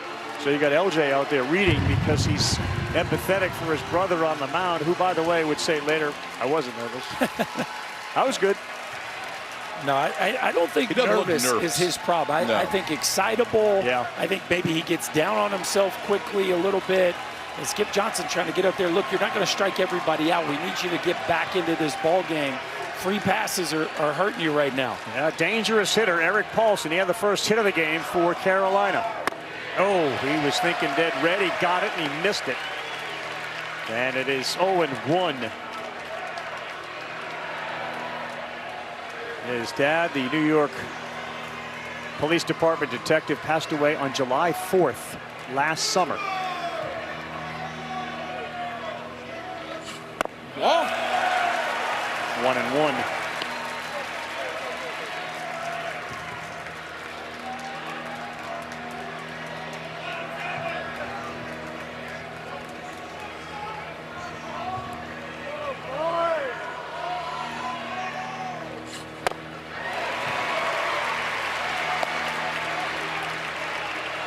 Our pregame show had a great feature with Ryan McGee on Eric Paulson and showed him in his Long Island driveway just banging balls off of a tee when he was barely tall enough to see the top of the tee.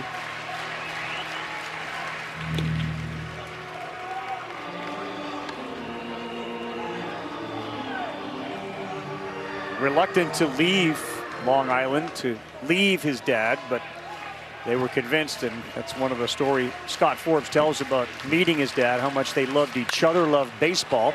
He got a hanger there that he fouled straight back. And just how much alike the two of them were. Well, when he took his recruiting trip, it was very important to his dad to be there. Yeah. And it was very near the end of his life. But he wanted to see where his son was going to be. And was down there with him, sitting in the dugout. Scott Forbes talks about just the importance of his father being there. Oh, good take. Remember yesterday, Carolina trailed 2-0. They grabbed a 3-2 lead in the first inning, and that was the final run that they would get, the third.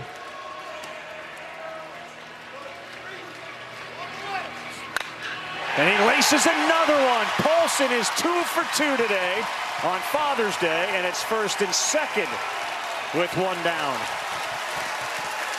Do it, kid. Finally got one in the bottom third of the zone where he can handle. We talked about it to start the ball game, KP. When that fastball's down, the hitters have a chance. And this is a fastball just at the knees, and Eric Paulson gets inside of it, rips it into left field. And man, this Tar Heel offense looks a little different than the first time through. Yeah, I mean, they didn't have a chance for about 45 minutes. now it looks like they're pretty comfortable. Yeah, looking up at his mom. We've seen it in the stands for sure.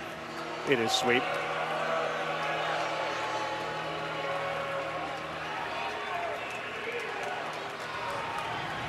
So now you start to think about the Skip Johnson pitching decisions that he has ahead of him. Only a one-run game and still so early in this one on the top of the third. Well, we talked about the back half of this lineup. The do factor very high.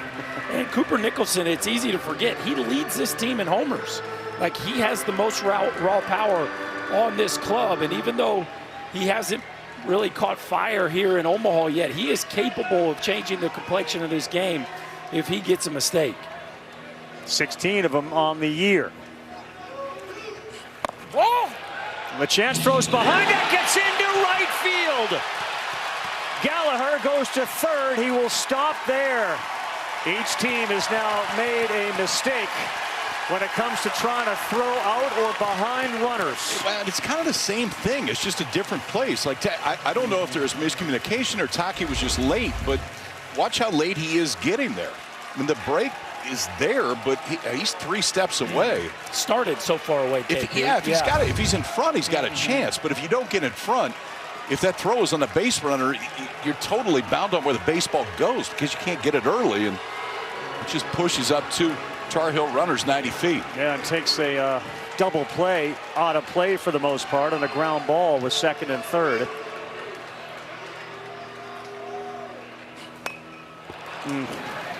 It's a break right there for Mercurius. And the count goes 1-2 against Nicholson. Nate Smithberg is kind of a lefty specialist out there warming up. You see that funky arm delivery. And here comes a offensive timeout for North Carolina. Interesting here too. I know a lot of people don't like to play the infield in with first and second. Second and third, a little different. Maybe just a runner on third, but you got one out. You got a 2-strike count, and they're going to play the middle back. So you see Scott Forbes trying to really calm his third baseman down here and coach him up on, hey man, shorten up, choke up. All we need is a ground ball to shortstop or second base, and we can put another one on the board. All right, so we have the offensive meeting, and in fact, the coaching staff will grade their offensive meetings. They'll give out a Q based on the result for quality. So we'll see if this is a quality meeting with Nicholson up. A slow roll at a third that goes foul. And no reset. Yeah, I mean, Mercurius struck out the first 6 of 7 that he saw. So we started to think about, like, okay, like strikeout records for a World Series final. He's now throwing more pitches in this inning than he did in the first 2 innings. And he obviously hasn't had a strikeout since the second. The out here in this one was a line out, a hard line out off the bat of Hull.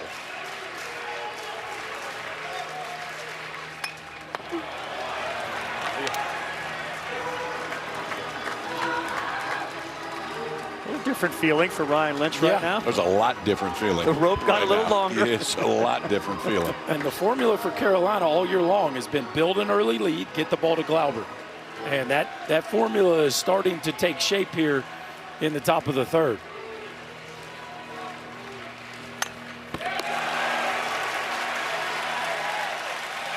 All right, look, Scott Forbes is just a fountain of positivity, continuing to reinforce the approach that they had the meeting about, man. Shorten up, just move the baseball in the middle of the field. Did you see what he said? Have fun today. Simplify, have fun today. And please hit it to the middle of the field, too. He didn't say that, but he meant it. Ground ball up the middle will give them another run. Curious time. Did they get a ball? They got a ball. No, I think it's pitch clock. clock. Okay, pitch clock, yeah. Well, they're going to signs, guys. They've gone away from Skip Johnson calling pitches, and Dayton LaChance is putting down numbers, so we're getting some of the old school shake right there. And the two of them, KP, they could not arrive on a pitch call right there, and the clock ran out on them. 2-2. He spoils another one, and you can see, even by having balls fouled off, how Carolina is feeling a lot better about their plate appearances. The chance is still giving signs when the clock gives 0.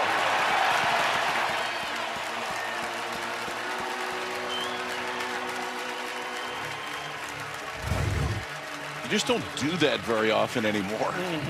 I mean, count the number of times this year that we've seen a catcher actually give signs. I think Oklahoma's their first I don't team I've remember seen. it before this. I wonder, you know, Skip told us the other day in a meeting, Skip Johnson, the head coach, we've had PitchCom break or not work or function without us not being able to hear. We've gone to the signs. And he's an old school guy, and he feels comfortable with signs as he does PitchCom. That got him on the elbow, and the bases are loaded. Nicholson gets hit, and Howe will come up with him loaded. Boys, we've gone from like maybe as good of a start as we've ever seen in the finals to do they need to go get him? And it is I think the answer is quickly. yes. And I mean, the kid was amazing in the first 2, but this is, I don't know what it is, man. There's some vibe about Carolina that just is comfortable in any setting. And they got buried in the first 2 innings, but they didn't blink. And now it's very different. And here's Howe with him loaded. Gallagher, he had a walk. He is at third base. Paulson with a single at second. Nicholson, the base runner at first after getting hit. Tyler Howe deliver his 3rd hit here in Omaha. Not there. Gallagher a very aggressive lead down there at third base.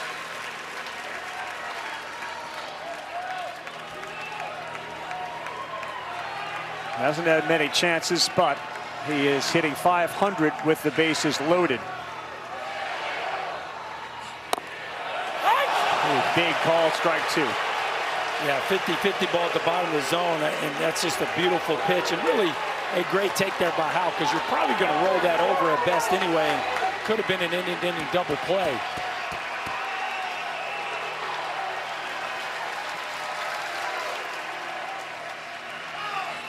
No, he tugged it. LaChance was there and ready to stop it.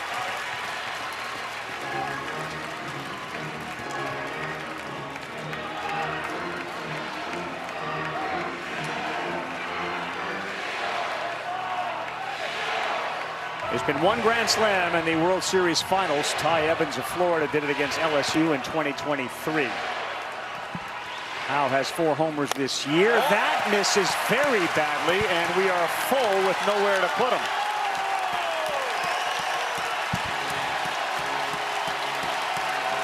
This may be the pitch to keep Mercurius in the game.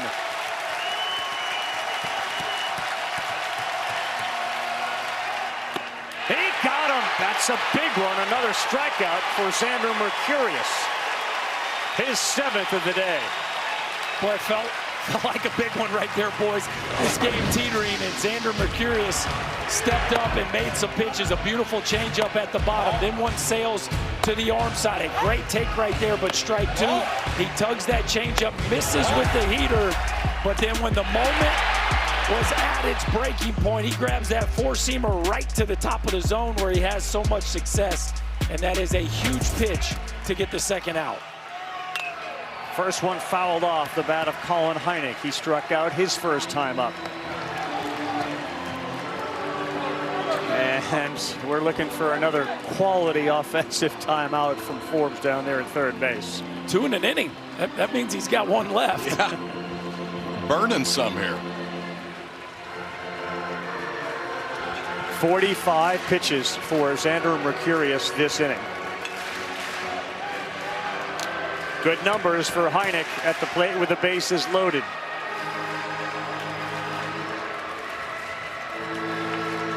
It is hard to believe the way he got through the first 2 innings that he's about to throw his 78th pitch of this game.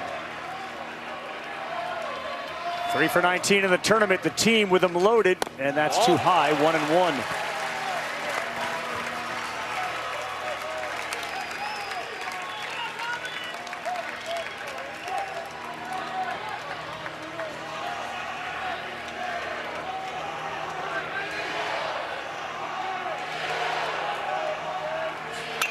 Oh, that was hanging up there, and he fouled it straight back. And Heine's got power in the bat. We've seen a home run here in Omaha, 10 on the season, 17 doubles. Most of the crowd here at Charles Schwab has risen to their feet, certainly on the Sooner side.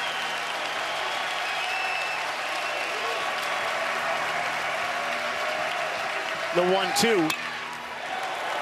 Throw him a fastball. Fastball down a tick, 93 a little bit. He's been out there a while, man. Yeah. I mean, he's incredibly well conditioned, but I mean, he's been out there 20 minutes and that pitch count nearing 50 in this inning alone.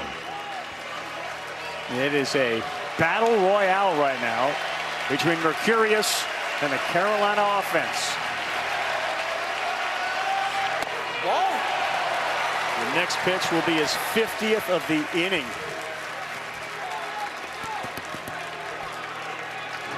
That is part of the routine. Deep breath, positive thoughts. Heine trying to get in his head.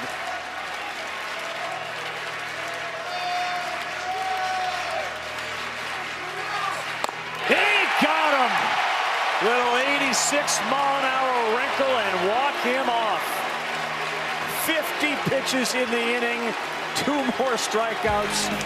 A whole bunch of traffic, but he's got 8 strikeouts in the game. But it's the Heels who are proud and resilient. They had an answer, and now they lead it 3-2 heading to the bottom of the 3rd. Well, yesterday, boys, the first 3 innings had just about everything. In this case, the 3rd inning had just about everything. Understand, Oklahoma's pitchers have gone 14 consecutive innings with at least 1 hit. That's it. That ended because they blew up a little bit offensively. They did. Schaffner got the big hit, but Oklahoma finally helped him a little bit. We saw the freshman blink a little bit early in the inning, but he got out of it with a couple huge pitches, a fastball at the top of the zone and then a slider to get off the field. Walk hits one to left field, and that's a quick out for Ryan Lynch. Exactly what the doctor ordered was Walk to be retired the way he's been hitting with that 14-game hit streak. He flies out to left. Don't like that, boys. You can't let your pitcher stand out there for, what, KP, about a half hour? And swing at the first pitch. Just can't do it. I know he's on a heater, but you're a true leadoff hitter. There is no hurry to swing at the first pitch right there. That feels like a big mistake. Watch it. That did hit him. I heard it too. And Camden Johnson's going to be at first base. That's a problem for North Carolina. He's got 30 stolen bases. And when you get a guy on for the Sooners, it is chaos. Well, speaking of big mistakes, KP, they give you a first pitch out. You know they're not going to swing at the second one. Right yes. there. I mean, it's a fake bunt to take right there, and then you just tug the fastball.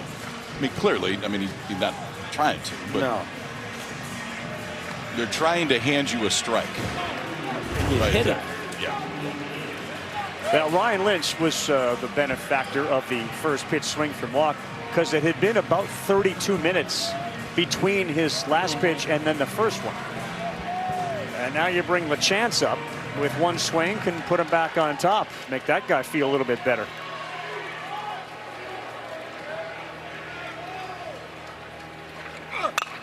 And that ball is smoked to center field, but Hull was right on it, and he's there to take the line drive away.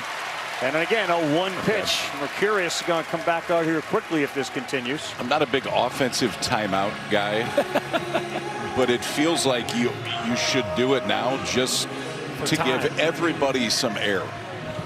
Like a little bit more oxygen in the entirety of the dugout.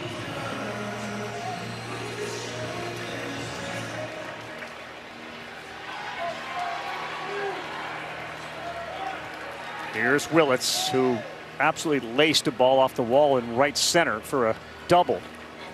First time up, he swings at it. Gallagher ranges to his left. After 50 pitches, Carolina threw 4, and the X-Man back to the bump. What makes a delicious New York-style pizza? It's gotta have a perfect balance of crushed tomatoes, savory deli pepperoni, and dough stretched thin so it folds like it should. You'll get it when you taste it. Try Marco's New York-style pizza for only $13.99. Running a little behind today, huh? You want me to get back there and start pulling some teeth? Waiting rooms. They can be tough for young homeowners turning into their parents. What are you here for today? Just the cleaning. Just the cleaning? Yeah. In and out, easy peasy. Impacted tooth over here. I don't know if you can see it, but. All right, let's just sit quietly and wait for our appointment. Gotcha. I'm what they call a grinder. Yeah. Progressive can't save you from becoming your parents, but we can save you money when you bundle home and auto with us. I have abnormally large tonsils. Tom. Where most see frail, Huggies sees a fighter. And through every round, we provide them with gentle protection for the most delicate skin.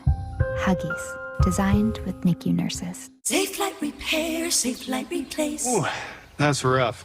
At least with Safe Light, you can get that fixed any way you want. Any way I want. Any way you want it. That's the way you need it. Any way you want it. I can schedule a chip fix while I get my hair clipped? Yep. They can fix my glass while we fish for bass. If you want. They can recalibrate my safety features while I sit at home in my comfy pants? That one doesn't rhyme, but sure. Get it fixed any way you want at SafeLight.com. Safe Light Repair, Safe Light Replace. Welcome back to Omaha here in the top of the fourth. This is Xander Mercurius in between innings. One of the things that Skip Johnson loves about him is the emotion that he pitches with, but he has to come in and take some deep breaths to try and release some of that emotion. But he was very upset this entire time in the dugout. Skip Johnson had a conversation with him. Jason Walk came in, got into his ear. Skip just told him, flush it out. One pitch at a time. Looked at him, said, are you good? Said, I'm good. Yeah, so KP, you've pitched in a situation. I mean, you've had a few rough innings here, but 50 pitches and you're back out there in 4 minutes. What toll does that take? It can take a real toll. I think at this point, though, you got to pay really close attention. We talked about it before, just size of misses right now. But he answered back at the end. When it looked like they were going to knock him out of the ballgame, he went strikeout to get out of the inning. Does it make sense to keep an eye on velocity on a fastball, see if 100%. It's still down? 100%.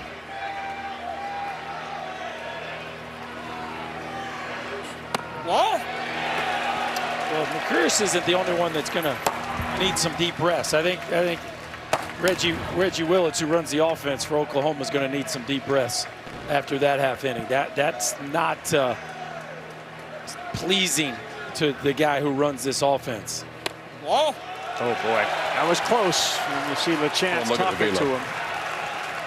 91 on the fastball. And there he is, Reggie Willits, who was a former Yankee assistant coach, son on the team, and there is a connection between what the offense just did and a four-pitch walk. Well, and it's the same guy who started the rally last inning with the walk. Carter French now 2 walks on the day, and boy, everything kind of screams that it might be time to make a move. You're asking a lot of an 18-year-old kid, as good as he has been, to come back out there after throwing 50 pitches without a break. And this guy has smashed the ball the last 2 days when he's been in there. I think the other thing is there's only so much adrenaline. Yes. And he had to use a bunch of it at the end of the last inning to get out of it. And he kept him in the ballgame. It's 3-2 right now, but there's only so many times you can get up. Carolina thought that pitch was a little high. It's 0-1 to Rom Kellis. That one is right at the second baseman Branch. He flips.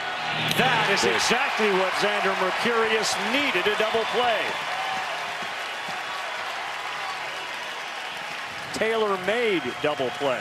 Yeah, they call it the pitcher's best friend, and there's never been a setting where it holds more true than this right here. A breaking ball that hops right to the chest of Branch. A nice little flip to Willits, who finishes it off. And boy, will that help everybody in that Sooner dugout settle in, because things were getting a little tense there after a 4-pitch walk.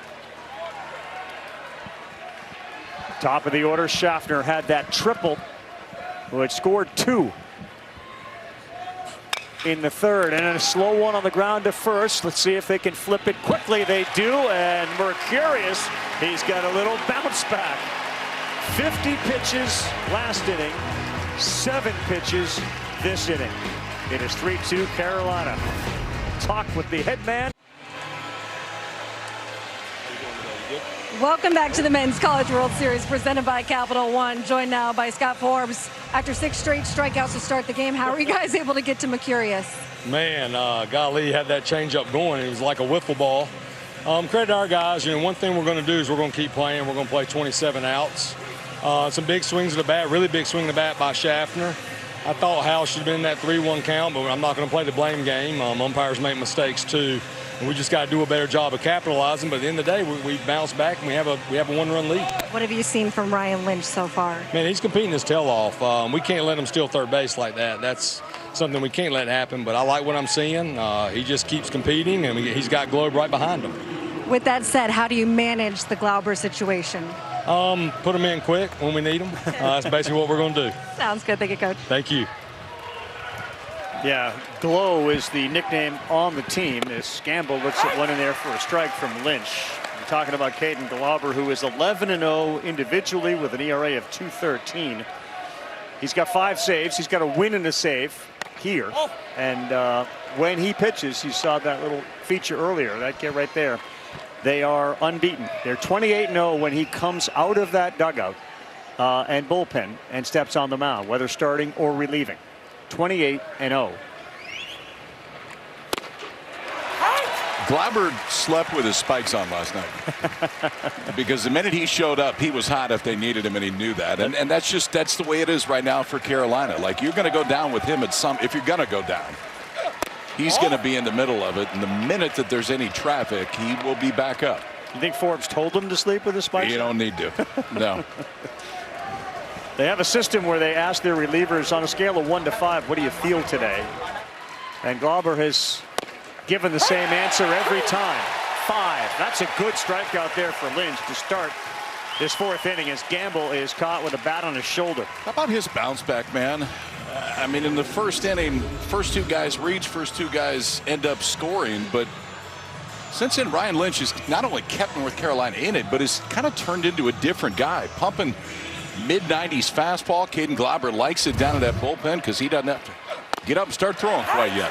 Dots one at the knees to Brendan Brock. Oklahoma has been very successful in the middle innings of ball games, 4 through 6 in the tournament. They hit .373, which leads the field. They've scored 46 runs. And Lynch's ball's got a lot of arm side run there, right on the fists of Brock. Look at pace, too. Oh, yeah. Pace is immediate. It's get it and go. That started last inning, I think. Yeah. And he's still just living at 97, 98, boys. Whoa! Good take, ton of movement. For the kid that grew up in Morristown, New Jersey, Morristown High School. He played baseball and basketball, committed to Carolina as a sophomore. That's down 2-2. You know, and a lot of kids, when they commit as sophomores, they know where they're going, so they'll go off to different schools to really hone their skills. He wanted to stay right at home in Morristown, lead the baseball program, lead the basketball program. And he became a team leader. He would host parties and host dinners and really be a role model for the younger kids on those teams. You don't get those high school days back, right? You go off to a prep school to play baseball. You don't get to be a high school hooper, and good for him.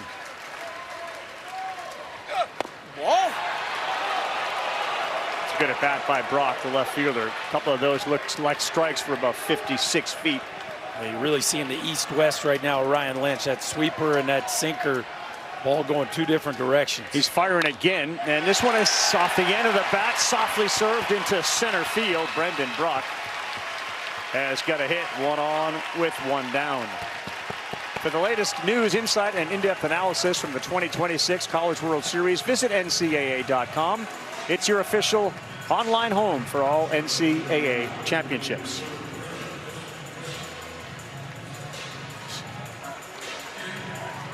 We will see a Game 3 at 7 Eastern Time on ESPN, if necessary, on Monday night. Hassan Harris has been an absolute star here in Omaha. And he got one there, right down the middle, that he was a little late on. Now, Harris, very similar to LaChance. They both love to swing at the first pitch. They both will extend the strike zone, but they've also both been incredibly hot here in the postseason and in Omaha. So a guy that will go outside the zone, but man, if you make a mistake, he is ready to capitalize. 2 doubles, a single, 2 RBI, and a take there. Yeah, to your point, Harris and LaChance, between them have 1 walk. Like, that's it. And you've already talked about LaChance having none. Harris has 1. And now 50 plate appearances.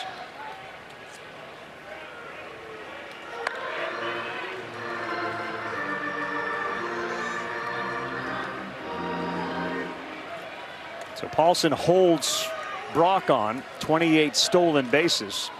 There's room on the right side for Harris to get one through. Instead, he pops it up to center field. And Brock will retreat as Hull is there to make the easy out. They're 2 down. That was our first attempt at a hit and run that we've seen from the Sooners. I was talking to Reggie Willits about it before the game. Harris is one of the guys he loves to do hit and run with because he knows he can hit bad balls. So even if you get in a situation where you get a bad pitch when you put hit and run on, he knows he can protect the hitter. And unfortunately for the Sooners right there, it ends up being a lazy fly ball to center field.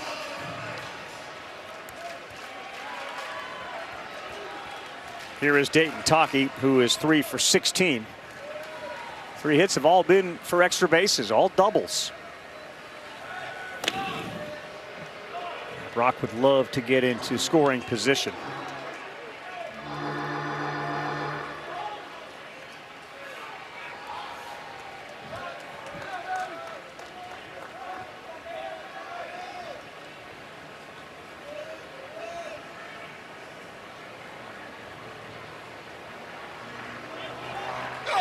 Ball. Nice job holding right there. Best way to get a base stealer out of his rhythm is to go with an uncomfortable hold. Back in the day, as a hitter, you used to be able to call time. Now, yes, you get one, you could call time if you want to, but that's a play that a lot of guys don't want to take anymore. He goes quickly there, and this ball is popped up towards the line and right. The doctor is over there, and French watches it fall innocently into the stands. By the time that ball hit ground, Brock was rounding third. Taki can flight the baseball now. He can backspin it. Yeah. Of course, we saw it when he hit a 450-foot walk-off homer in Atlanta to end Georgia Tech seasons. But this is a young man who did not have the most consistent regular season, just 3 home runs, but 5 homers in the NCAA tournament. And even though he hasn't hit one here in Omaha, certainly capable of giving the Sooners a lead here if Lynch makes a mistake. You know, Lynch just threw over to first to make sure Brock doesn't get a bigger lead. He's got a 1-1 to Dayton Taki. He goes and he fouls it off. A little more aggressive.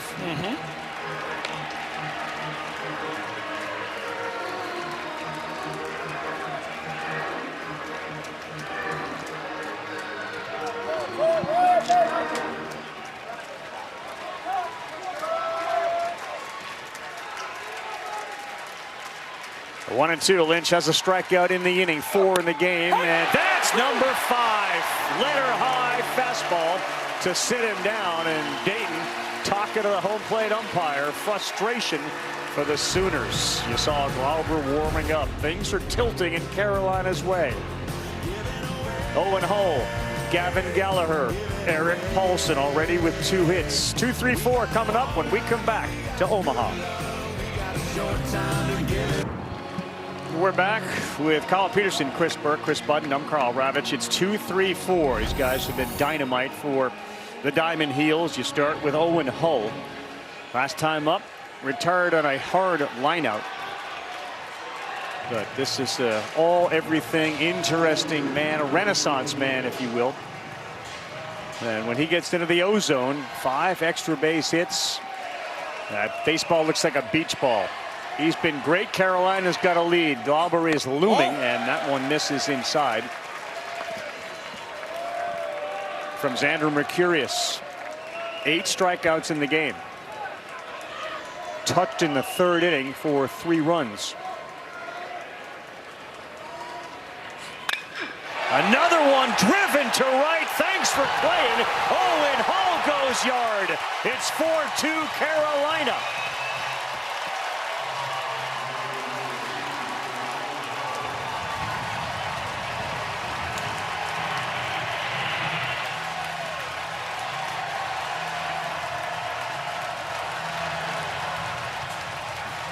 Renaissance man goes rescue man with his 9th bomb of the year that traveled 414 feet at 109 miles an hour. Yeah, the ozone. Second hard hit ball.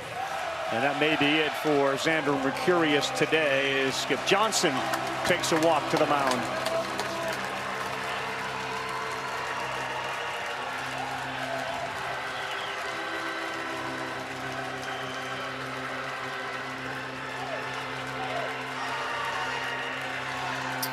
Well, we wondered if we'd see one of these freshmen pitch more to their similar numbers, and finally Xander Mercurius didn't quite have it for the length of his outing, but part of that is because this North Carolina lineup is just that talented. And Owen Hull, 3rd time through the order, he's seeing that changeup. You see, he's seeing that camera pretty good too.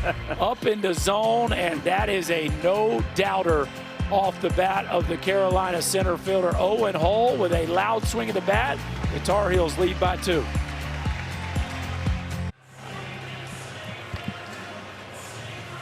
Xander Mercurius' day, the freshman is over 4+ innings, and there are the rest of the numbers, 8 Ks, and it was as amazing a start as you've ever seen. He struck out 6 in the first 2 innings and had 8 at the end of 3. But we got a new pitcher into the game right now. It's the junior Jason Bowden.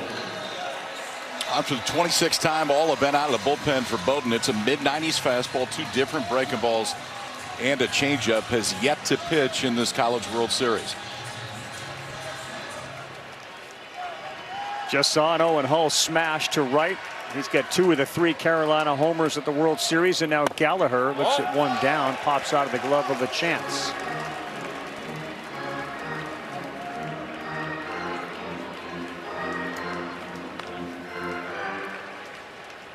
"21 years old, born on August 8th, 2004. 6'3", 193 is Bowden. Nobody out in the 5th inning with Carolina in a must-win situation. 1-1 as Gallagher was underneath the slider.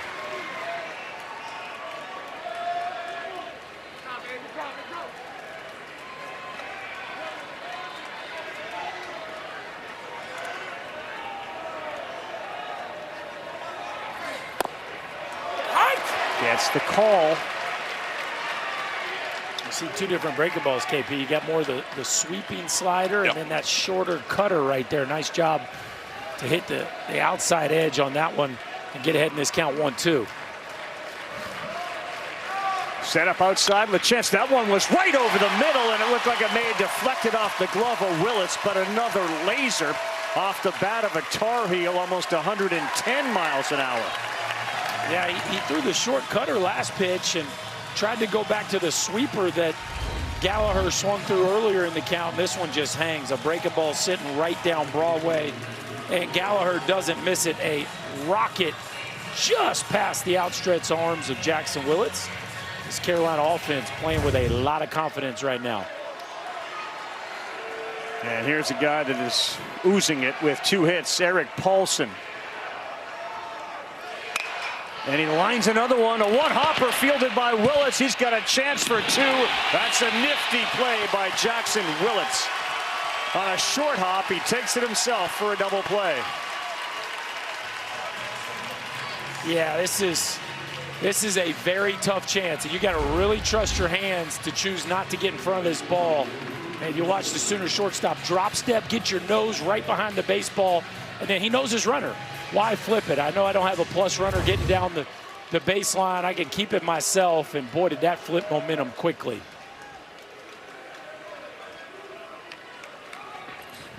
Ball. You guys thinking about when they go to Glauber? We're into the bottom of the 5th after this. That was another run of insurance. It's a 2-run lead. I think it's entirely dependent upon Lynch. You can't think too far ahead, but I think you have to think ahead. If you can limit the amount of pitches that Caden Glauber throws today, then potentially you have him tomorrow as well. Yeah. So that's the Carolina game right now. Which makes sense. Yeah, there's a balance here between we have to win this one, and getting a little greedy to try to keep him in play for tomorrow. He's been that good, and we talk about him a lot. And for those watching the College World Series for the first time, he's another freshman, and you knew freshmen were going to have a big impact on this game and this College World Series. But he has been Mr. Lights Out for them and hasn't lost any time he's been on the mound. 2-2 to Nicholson, will not chase. If you ask Scott Forbes, what he'd like to see is his offense put a 3-spot on the board and make it a much easier decision. Righties against Bowden, hit .429 against his cutter and .176 against the slider. He takes it, good take. That was outside the whole way, and a good plate appearance and at bat for Nicholson. We're waiting for Cooper Nicholson to bust out. He hasn't quite done it with swinging the bat, but he had a long at bat that ended in a hit by pitch, and now that one right there where he earns a walk. And again, the Carolina back half of the offense is giving them at least opportunities by getting on base. Yeah, Carter French has walked twice in the 8th spot, and Rom Kellis single. A little different story today. That one gets by LaChance, and down to second base quickly goes Cooper Nicholson. And LaChance picks it up. Back up against the backstop. He's had a few of those. You know, hasn't been the cleanest. Call that a wild pitch on Bowden. Yeah, KP, wild pitch or pass ball? That's a wild pitch. It was too far away. Just tugged a changeup and pulled it all the way to the glove side.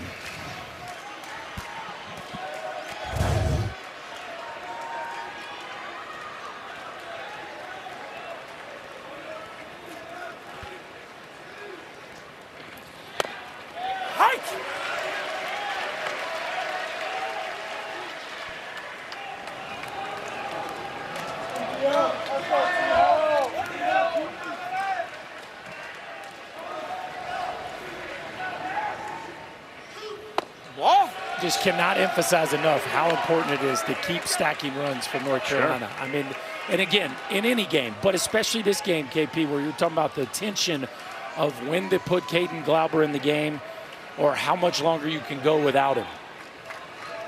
2-1 to Howe. That's high. 3-1. Another one popped out of the glove of LaChance, and thinking about coming home aggressively was Nicholson, as he's now at third base. That's curious why that's happening. He's trying to. You're trying to steal a strike when there's not a strike to steal right there. This is one where you just catch it.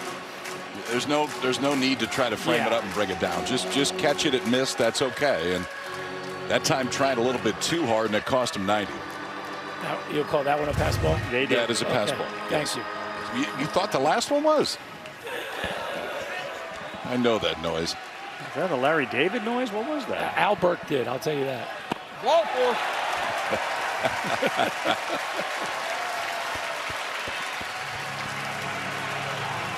Well, to Berkey's point about stacking runs, they have a 2-run lead. You see what the offense has done in the first game, second inning or later, and how it's turned today. You have a number here. Carolina is, guys, 48-1 when leading by multiple runs, which is the best in Division I. That's the Glauber factor. The only loss came in the Supers against USC when they led 5-1 and ended up losing 9-5. Not a small sample size. 48-1. All year long, the strength of this Carolina team has been their bullpen. One of their strengths, but one of their most glaring strengths when you talk about relative to the rest of college baseball. Heineck fouls it back. And that 48-1 would certainly speak to that. Sure would. And Kyle keeps talking about, you know, the less pitches Glauber throws, there's a chance you bring him back. He's thrown back-to-back 3 times this year.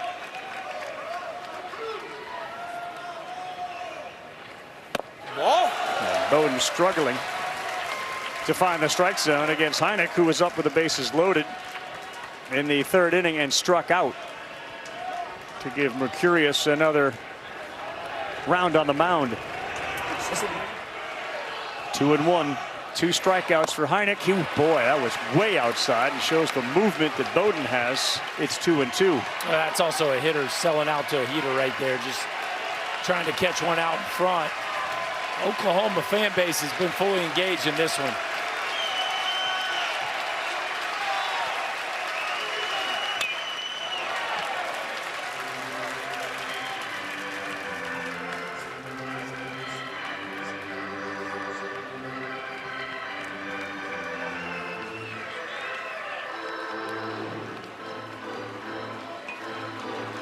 Jason Bowden on in relief for Xander Mercurius. North Carolina trailed this one 2-zip. 3 in the third, 1 here. And he chased another one, and he is gone. 3rd strikeout of the day of Colin Heineck. Bowden will strand 2, but in the era of tacking on runs, Berkey, they got another. Yeah, their star center fielder answers the bell, gets a changeup up in the zone. Xander Mercurius cannot believe it, but he entered the O-zone right there. North Carolina feeling pretty good with a 2-run lead. On the other side, we'll talk to the Sooner skipper, Skip Johnson. Welcome back to the Men's College World Series presented by Capital One. Joined now with OU head coach Skip Johnson. Coach, with what's at stake today, how have you seen your team handle the expectations and pressure for today? Well, I think it's been good. I mean, Xander was really good. He started punching guys out, started trying to make them swing and miss, and you can't do that. You're violating everything that you're going to pitching. Throw the ball to the target. They get a hit. They get a hit. Your hitters just had a conversation. They'll get back out there at the plate. What adjustments do you want to see on that side of the ball? Just change the tempo of him. He's gotten in a rhythm now, and we got to change the tempo, get some guys on, and see what happens. Thank you, Skip. Thank you. Ravi. Thank you, KB. There is the meeting with Mr. Willis right in the middle of it. Is the offensive coach, coordinator of this baseball team. And for Skip Johnson in his 9th year at Oklahoma, he's looking at a team that he knows has the ability to put some crooked numbers on the board. And changing the pace means stop swinging at the first pitch. There you go. But I think part of Reggie Willett's frustration in that inning was he's had a team that has displayed so much feel for the game and baseball IQ throughout this run that they've been on. And so for them to go up there and make 3 first pitch outs in an inning, especially after their own guy had been on the ropes, I think was surprising. And clearly he didn't manufacture that with signs, but it looks like now he is. Yes. Fake bunts here to start this inning. Yeah. Does it ever enter his mind to think, you know, if we, well, now there's going to be a conversation. It looked like Gaines came out and said, go talk to him. That's Forbes out there. Huh.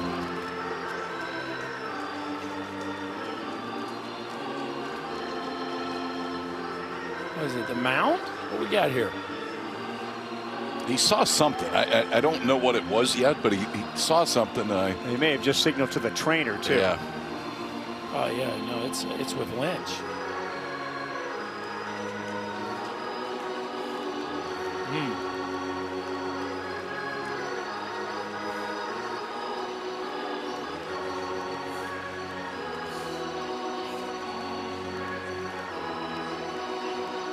He's pointing to his side a couple times. Lower left side? Yeah.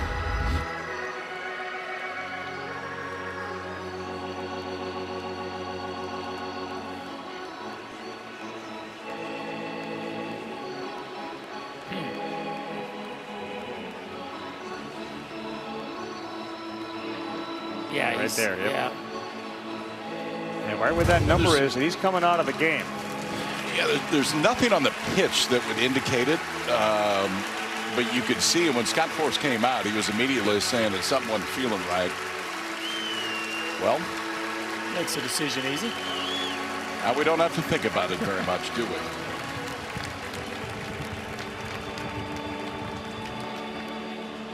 The assumption is that guy, Caden Glauber, is coming into the game. From the Jersey Shore to South Carolina to Omaha, Nebraska, and a chance to help Carolina force a Game 3 when we come back to the College World Series.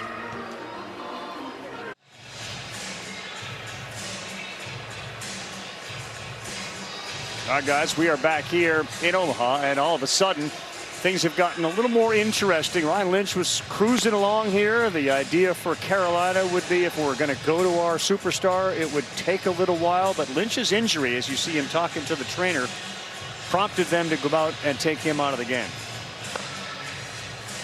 Yeah, it was something on that left side, and he's kind of explaining it to Terry Joversinski, the trainer for North Carolina, and it looked like it just grabbed on him when he let it go. Up until that point, it was great, though.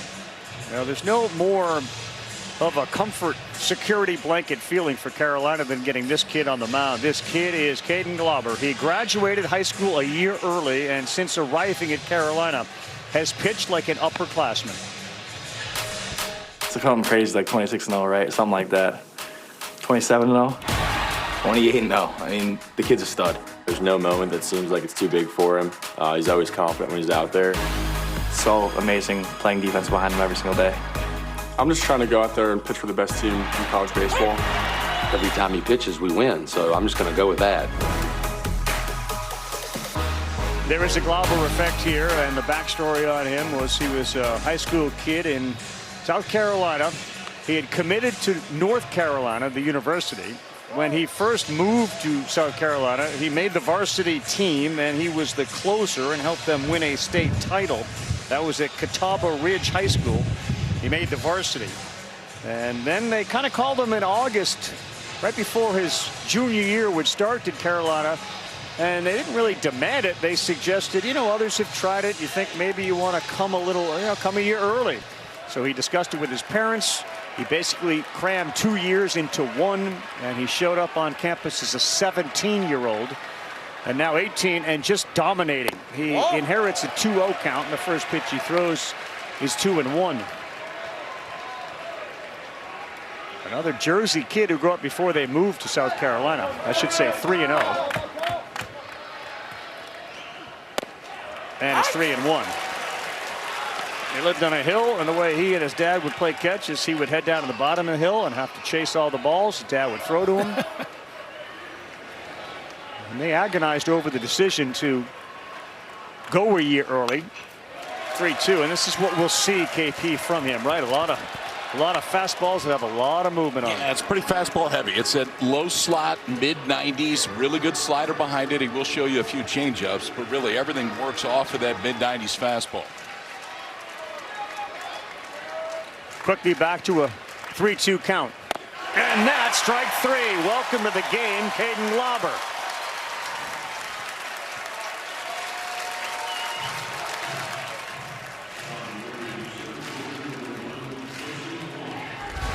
I don't think I've ever seen somebody change grip this late when he's going. I mean, he is spinning the ball in his hand as he starts to go. Not when he's in his set position, but literally as he's going to home plate, grips that slider and rips it for the strikeout. Jason Walk hasn't seen the first pitch he doesn't like, and he swings through that one. It's 0-1. Single and a one-pitch pop-out to left his last time up. The challenge for the Sooners is right in front of them. Whoop. Whoop is right. You heard the Colin Heineck expression when the ball popped out of the mitt.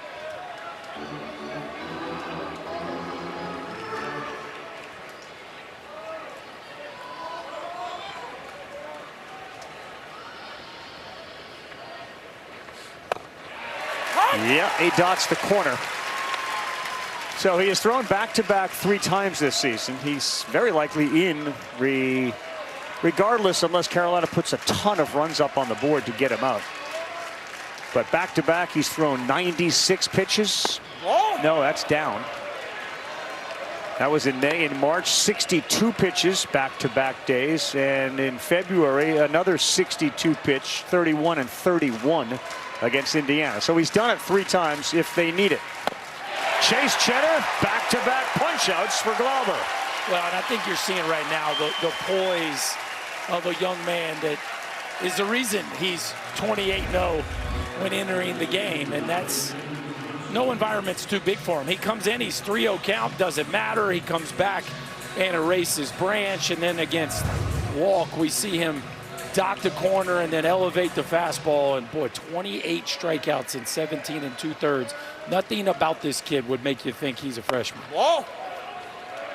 Except for maybe the way he fills out his jersey. which will change.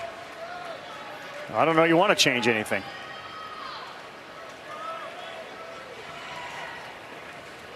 Whoa!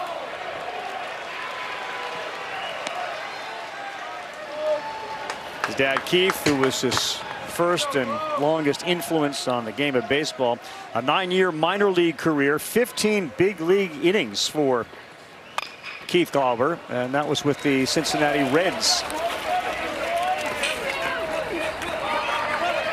When they give him a day basically in high school to say, okay, you're gonna go ahead with 2 years in one day. You try it, see what it's like. And the parents were a little skeptical. And Caden said, I got it, I'm good. Respectfully, I'm doing this. They've learned to trust him. And why wouldn't you? 2-2 from the 18-year-old right-hander. 3 straight strikeouts. Caden Glauber announces his presence with authority. As advertised, gentlemen. One of the best freshman arms in the country who should have just graduated high school. Instead, he's on the biggest stage in college baseball. 96-mile-an-hour fastball strikes out all 3 that he faces, and Carolina leads it to the 6th.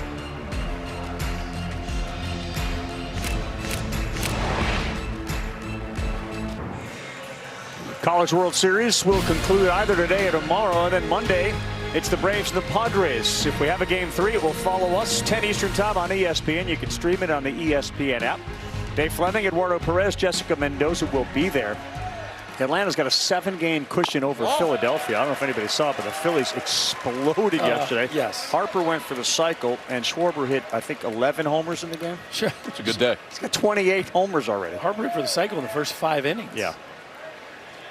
Back here, Glauber in. He strikes out the side once he got in, and it is 4-2 Carolina. We're in the 6th inning. If North Carolina wins this, we'll have a game 3 tomorrow at 7 Eastern time.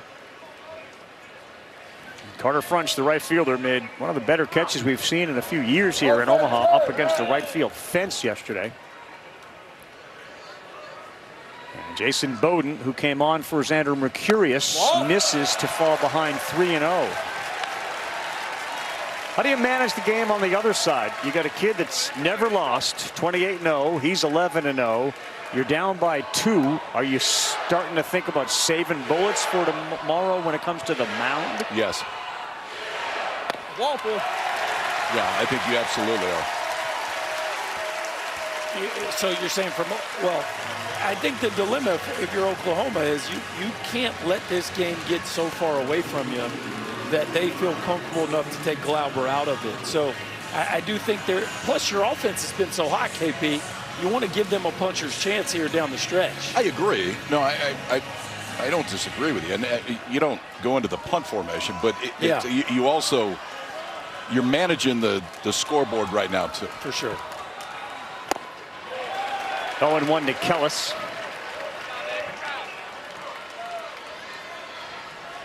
They had Smithburg up earlier, and there is Nate Smithburg, the left-hander. He's up again for Skip Johnson.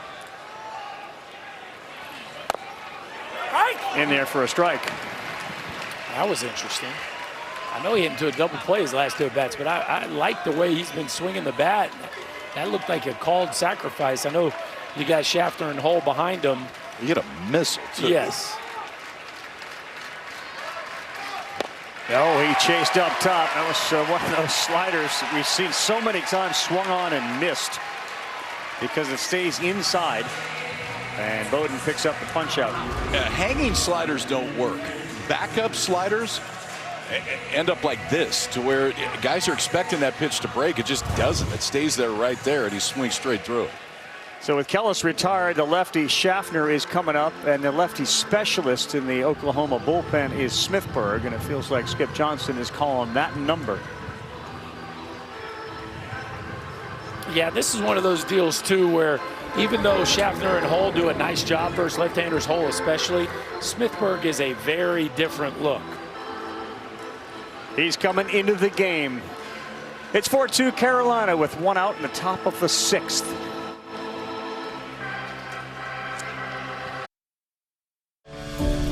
Where else would you want to be on this day with the man who raised you? Dads, granddads, stepdads, godfathers, adopted fathers, and coaches who become second fathers in the Omaha summertime with the national title on the line. Welcome to Earth's greatest Father's Day celebration. It is that for sure, and for all those that are on a crew and not able to be with their kids or spend time with a father here, we extend from all of us at the ESPN family to our dads a happy Father's Day. And images from across this stadium, about 25,000 or so. You see dads and daughters, dads and sons enjoying this College World Series. We get a pitching change here, and as Smithburg continues to warm up, send it down to Chris. Also a special Father's Day for Scott Forbes. His dad, Harvey, is in the crowd today. He was recently diagnosed with pulmonary fibrosis, of which there is no cure for. So Scott Forbes just appreciated that he's able to spend some extra time with his dad and that he was able to be physically well enough to be able to come here and spend this Father's Day in Omaha. He was the one that pushed him into coaching. When Mike Fox gave him a call and said, hey, I want you to be a volunteer assistant, Harvey said, go get him. Like, you don't need to follow the family business. Go do this. You'll be great. Go do what you love. And pretty special they get to do this here in Omaha together. Oh, my goodness. For sure it is. So lefty sitting about $165 against Smithburg on the mound. And you can kind of see why. Yeah. Well, and Carolina goes left at the top. And so you bring Smithburg in right here. You can see that low slot, good breaking ball as well. But it's short stints this year, but it's intended for lefties.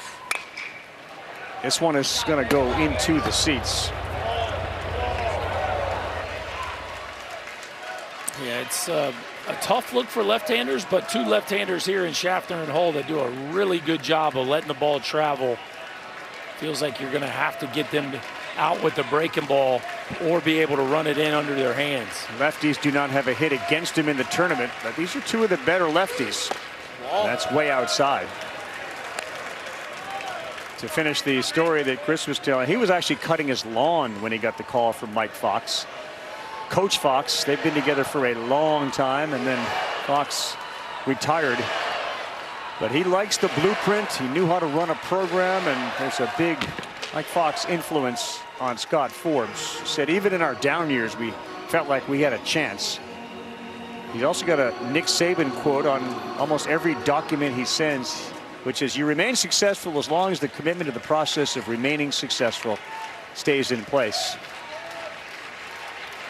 It's working today. I almost hit him. Boy, late break. It's 2-2. And again, you don't see anything on that front side from Schaffner flying open. Just has such a short swing. He never looks like he's in a hurry, even when he's facing a tough left-hander. He went fastball at 91. It's 3 balls and 2 strikes.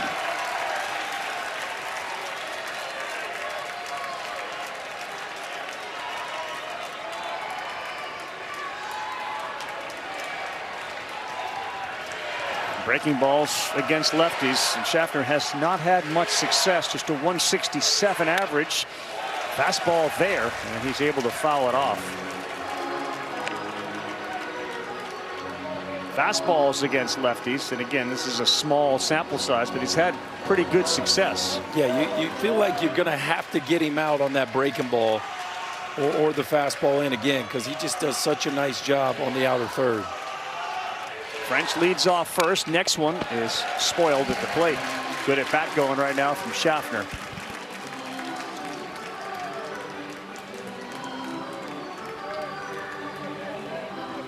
And to your point, this is sort of the evidence of we're not cashing in here. We're going to bring this guy in. We're going to see what we do with the top of the order and take another whack at Galdi. Chops one into left field. Brock is over there. Watch out! Oh, boy, a big collision again in the outfield. It is caught by Walk and held onto. But that was a hard collision between Brock and Walk in the outfield, and remarkably, Jason Walk held onto it. Well, we see this all the time out here. These guys just have a hard time hearing each other, and typically you want the corner outfielder to take his eyes off the ball and check the center fielder, but Brock takes a direct route to this ball, and looks like Walk is calling it. I just don't think Brock hears him. You don't see Brock call. Oh, yeah, he is. He's calling it. They're both calling it. Jason Walk giving up about 30 pounds on that collision, but fortunately for the Sooners, he holds on to the baseball. That's a tough catch in traffic. Yes, it is. It feels like we've seen more of that this year. Just the contact on fly balls that, I don't know if it's the environment or the sound or what it is. And we saw North Carolina last night, and 3 guys essentially ran together, but what's happened probably a good half dozen times since we've been here. Yeah, that's a fortunate second out as Owen Hull steps to the plate. Terrific left-handed hitter against lefties, a .415 average, and an OPS over 1,100. But he's behind 0-2.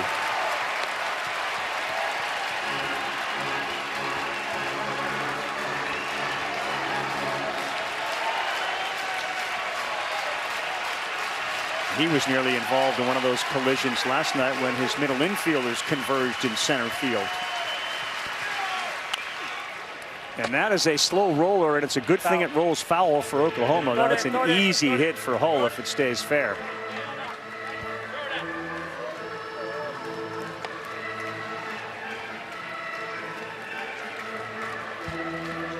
Schaffner and Gallagher collided in shallow center, and Hull nearly made it a 3-car crash, but he avoided it yesterday.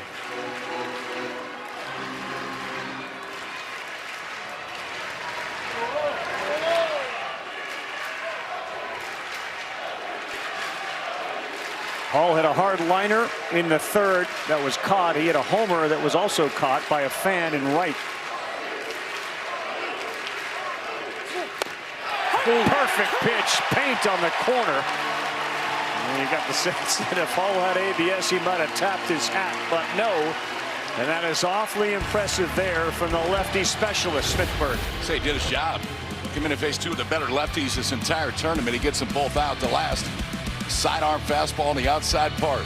We got a good one today. We do, and a dangerous play in center, survived by Walk.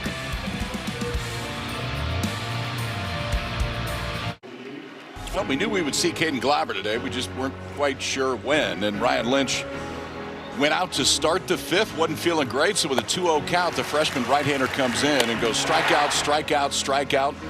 Elevated fastballs at 96. And now this is his game if you're Carolina, just to see how far he can go. First pitch swinging, Dayton LaChance. Pretty good matchup here, power on power. And the game has always ended well for Carolina when he has pitched. Joke that maybe you just keep changing the number on your uniform for as many wins as you get. You go from 27, 28, but you put 29 up. On the ground into the shift, that's the second baseman Gallagher. He's up with it and throws the chance out. Weak contact from a guy that's got a lot of power in the bat, LaChance. Well, you appreciate the command there. I mean, that's 2 fastballs to a guy you know who's swinging, and he throws both of those just off the outside edge. LaChance waves at both of them, and boy, you will take weak contact when that dude's up to bat. Another good matchup with the cleanup hitter Willits, who has been squaring balls up at a high rate here. And a little breaking pitch in there for strike 1. He's the only Division I pitcher, Glauber, with at least 10 wins and 5 saves this year. He's got 1 of each here in Omaha. And he was outstanding in Game 3 of the must-win Supers. Oh!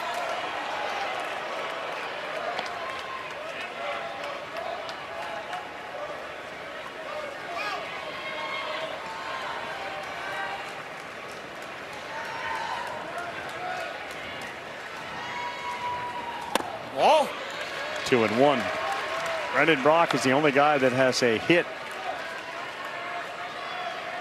for Oklahoma since the 1st inning. It was a single in the 4th. Other than that, no hits in the 2nd, 3rd, 5th.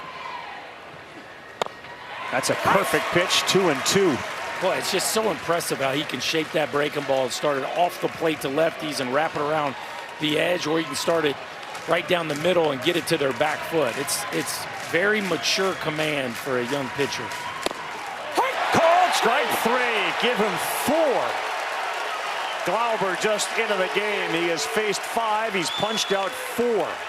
Watch the reaction of Willits on this one. So this is a backdoor breaking ball. He gives up on it, comes, steals a strike on the outside part of the plate.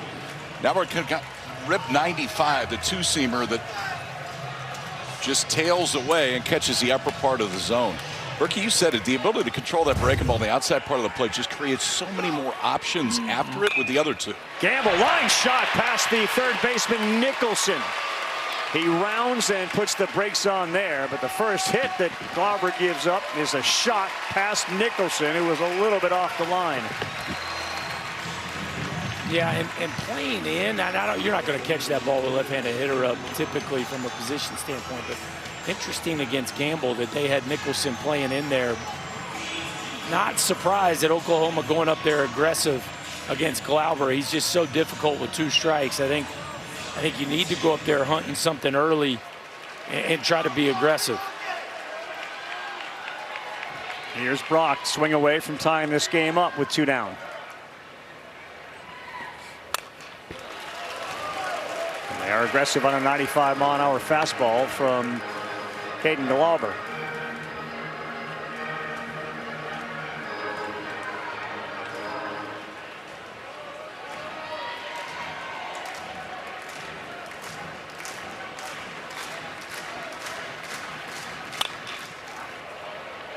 So a fastball and then a slider at 81 with about a 14-mile-an-hour difference.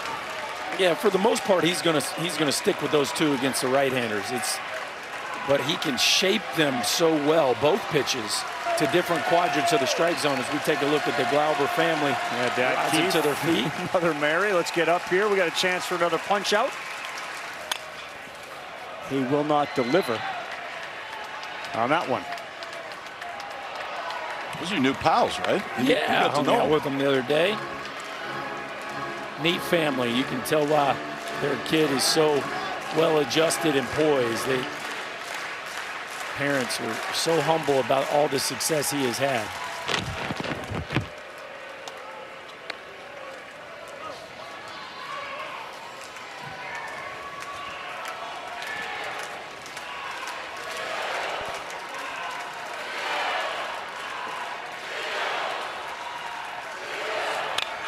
Another hard one. That time it was caught by Nicholson at third base for the out.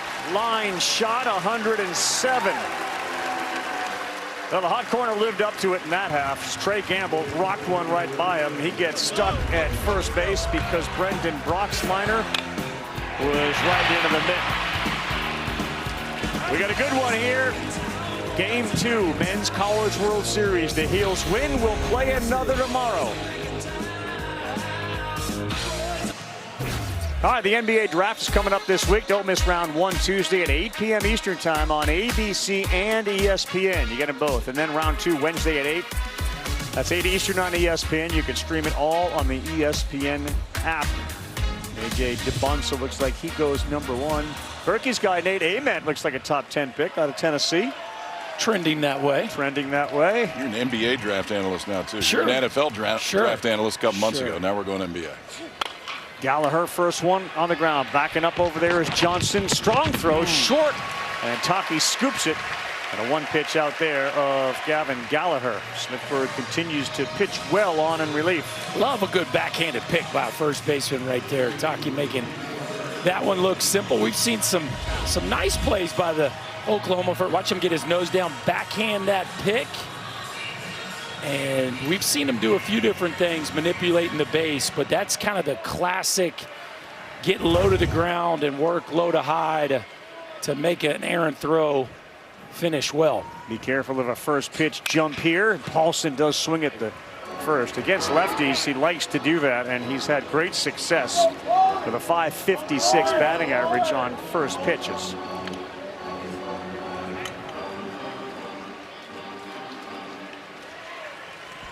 Started this game off with a couple of singles in his first 2 plate appearances, and then a 6-3 double play. Ball.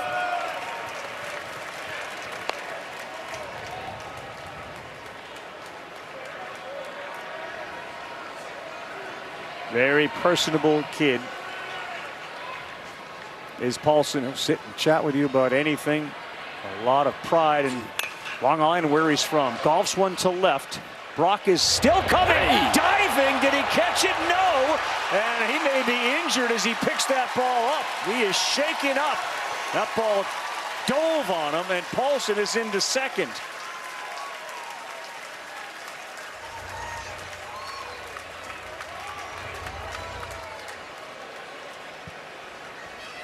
He didn't get a great read on it, and you could tell he certainly is in pain with the left arm shoulder area.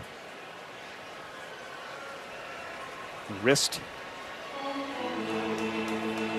That ball just seemed to dive on him. Yeah, it definitely just stick did. in the ground when he went. Well, first I think the wind's blowing left to right, and so I think that ball really kind of. Yeah, but his arm. Yeah. No, but the ball, the read kind of early was sideways, and then he dives, and I think the shoulder gets exposed there. And anytime, boy, I speak from experience, and I don't like the way that looks, because you get that left shoulder exposed when you land, and you can get some nasty stingers. You see him reaching out his arm right there because I think he's dealing with some shoulder discomfort. Oh, yeah.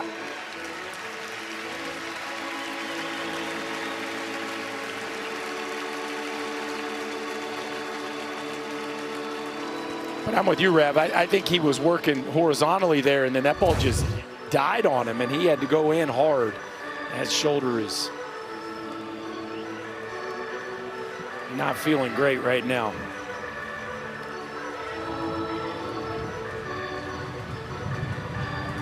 I have subluxed my left shoulder one more time than I'd like to remember. I've done the same. It's not a fun feeling. Yeah, that's the part you got to do is reach above and see if he can do that. Looks like he's going to stay in the ball game.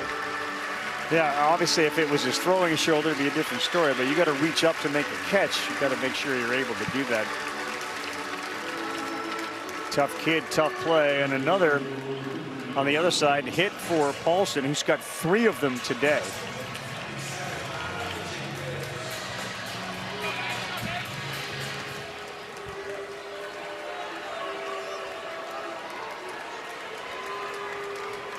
So 1 out, and the man on second for Nicholson, who's been hit by a pitch and walked.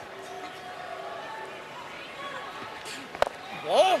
That's a little bit down, 1-0. Well, the right-handers have a responsibility here against Smithburg. This is, over the course of the season, right-handers have had a lot more success. And Paulson gets kind of a bloop double to get it going here. Let's see if Nicholson can cash it in. Ball. 2 balls and no strikes. He hasn't had a ton of success as Nicholson against lefties, just a sub-200 batting average. Paulson over 300, and he delivered again. That is some security out there if they can get him in on second base. Ball.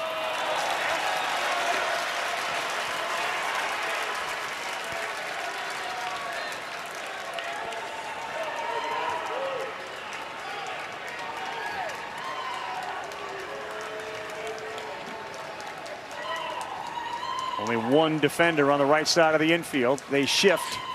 He swings at it. 3-0 green light for Cooper Nicholson. I like it. Scott Forbes trying to get his third baseman going. Again, this dude has as much raw power as anybody on this team. And they're just waiting for that one big swing of the bat.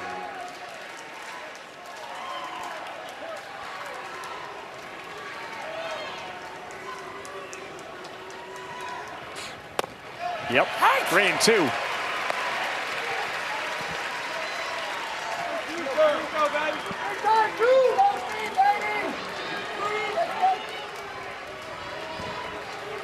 Cloud cover starting to break up. You can see some shadows on the field, which we haven't seen all day. As the 3-2 to Nicholson is lifted to left, and it is deep. Did Cooper Nicholson go yard? Bang into the wall, and it goes over for a 2-run home run for Nicholson.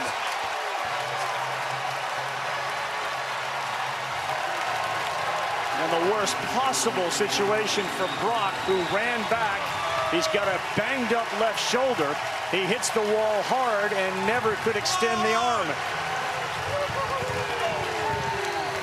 6-2 North Carolina.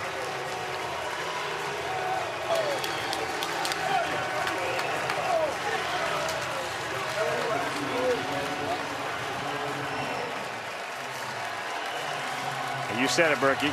3-0 green light, trying to get their third baseman going. He's got more homers than anybody, 17 on the season. And now it's a 4-run lead.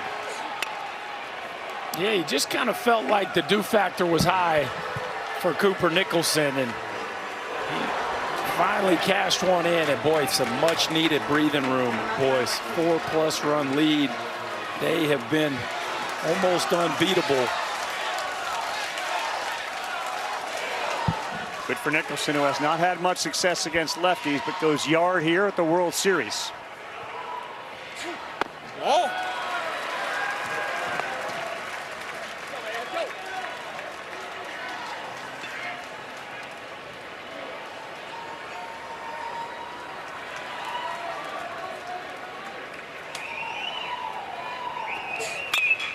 Howe out of play. Now, with Glauber on the mound, it looks more and more of a likely game 3.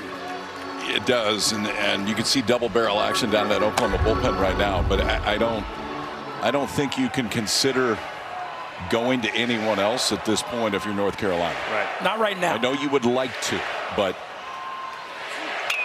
2 more maybe. Not yet. 2 more runs. I don't think I could do it. I really don't. The concept is if great. it's a 10-run game, maybe.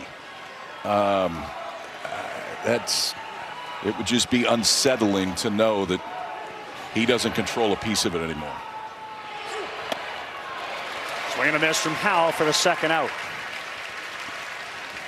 Well, Cooper Nicholson paying it off here on a 3-2 breaking ball. He goes down. Look how much he increases his spine angle to stay. Watch the chest right here. Look at his chest get all the way over his lower half. And I'm glad he knew he got it. That one didn't get out by much as the wind's blowing across the field. Right there at the end, it got real interesting. But at the end of the day, it doesn't have to go over by more than a foot, and he's out of it looks like Smithburg's going to be out of the game, but Cooper Nicholson out of that power slump that he's been in. The ball will find you. Brendan Brock just popped his shoulder or had some pain there, and then he whacks himself into the wall after the long ball. Pitching change here. Mason Bixby coming in.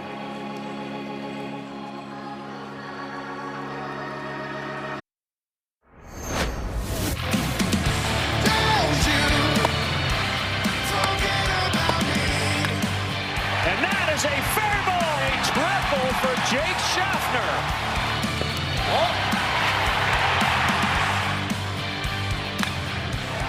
Driven to right. Thanks for playing. Owen Hall goes yard.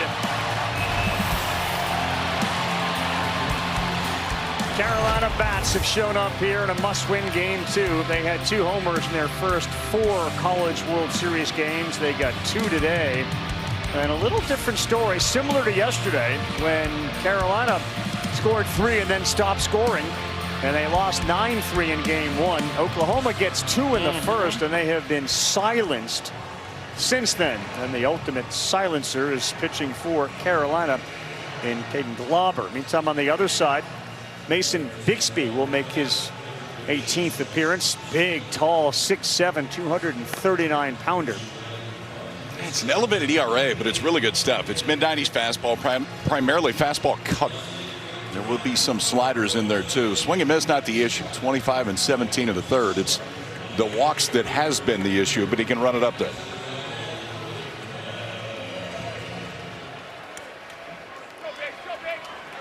So 2 down and a 6-2 Carolina lead. 2 in the inning, and here's Heineck. He has struck out 3 times, and that one is foul. That's what North Carolina wanted, boys. They They got through the first 2 innings and felt like they were feeble at the plate, and then all of a sudden, the Jake Schaffner triple led to 9 men coming to the plate in the third. They've seen the ball go over the wall a couple of times today. This one to center field, walk. Makes it look very easy out there. But all of a sudden, the Heels are feeling very good about themselves because 27 is on the bump. The team is 28-0 when he pitches. And it never hurts when a guy who's scuffling a little bit goes yard and enters the chat.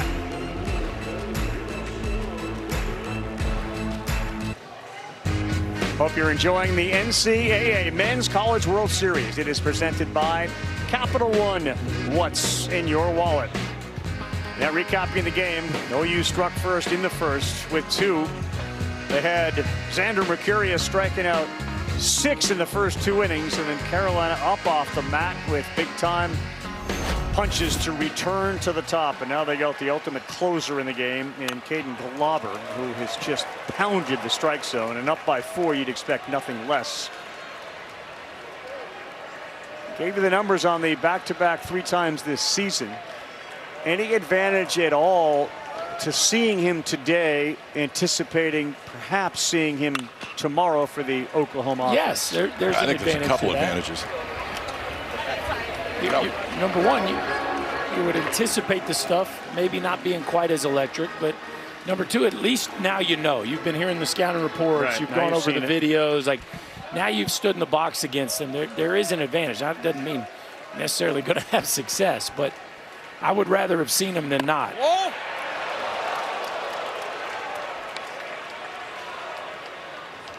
Is there a number with regards to pitches that you would feel comfortable with in him returning tomorrow, or you just want to win the game? We'll worry about that tomorrow. This one got a jam shot coming in is French, and he's there to make the play. Yes, to the last part. Let's just make sure that we win the ball game. Is there a number? I don't know. 35, 40 kind of seems like a max. I don't. Everybody's built different too. I mean, you don't know how certain guys react and come back the next day. And I'd be surprised if it's more than 40 to 45 if we see him tomorrow. And if you do, it'd be in a very short stint. Well, that's the helper right there, man. That is the helper right there. And the game within the game right now is, guys, it doesn't matter if we don't score. What we can't do is make a bunch of quick early outs. You're trying to accomplish a few things right now. One is score runs. The second is drive the pitch count up. 96 against NC State, back-to-back. So it's a pretty big 40's number. about the max. At least what the max has been at this point. On the first day. The second day was not a small number. Yeah, that's a big number, and very encouraging if you're on the North Carolina side of things.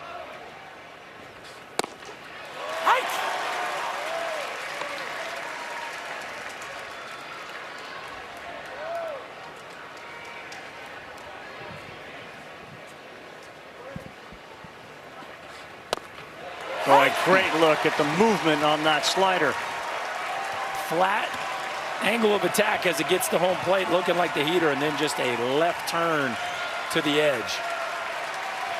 Working quickly and absolutely destroying the strike zone for Branch. And he is gone chasing. Glauber's doing exactly what he needs to do.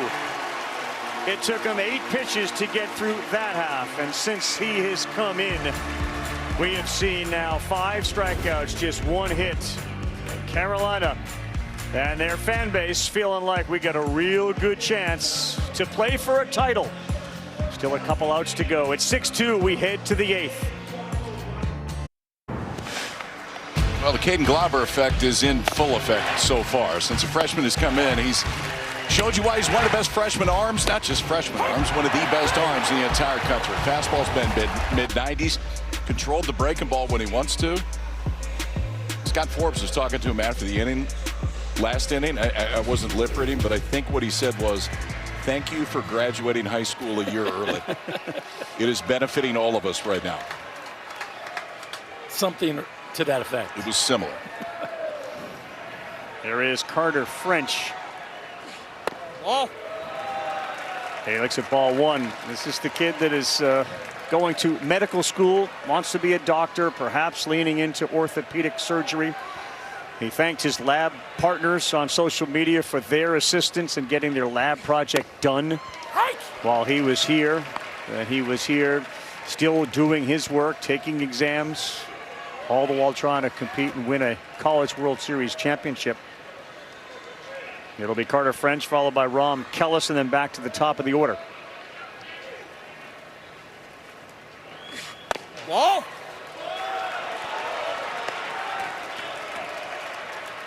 2-1 to the fourth pitcher used today for Oklahoma. Mercurius, Bowden, Smithburg, and now Mason Bixby.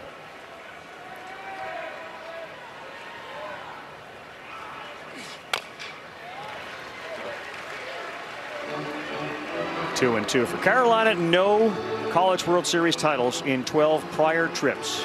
They also haven't lost back-to-back games since March 6th and 7th, which is really a unbelievable statistic. I mean, they hadn't lost a series since then. March 6th and 7th, and then never two losses in a row. Ball.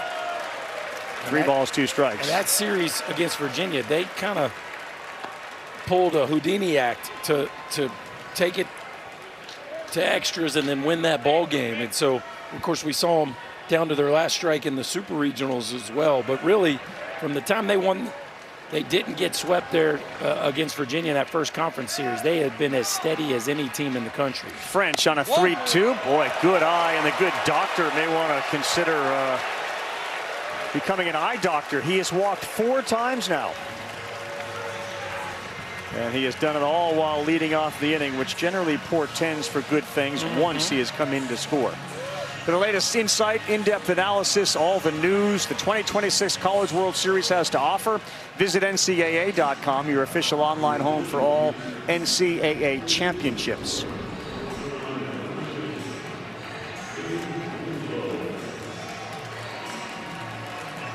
North Carolina has brought in a guy that we have seen quite a bit. Macon Winslow will bat for Kellis, who struck out his last time up.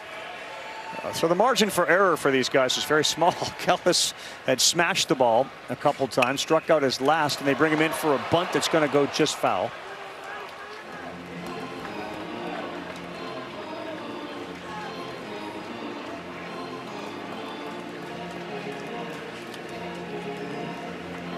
I think it might have crossed Scott Forbes' mind the last time this situation was up that maybe Rom's not the guy we want to bunt. So if Carter French gets on again, they'll go with Winslow.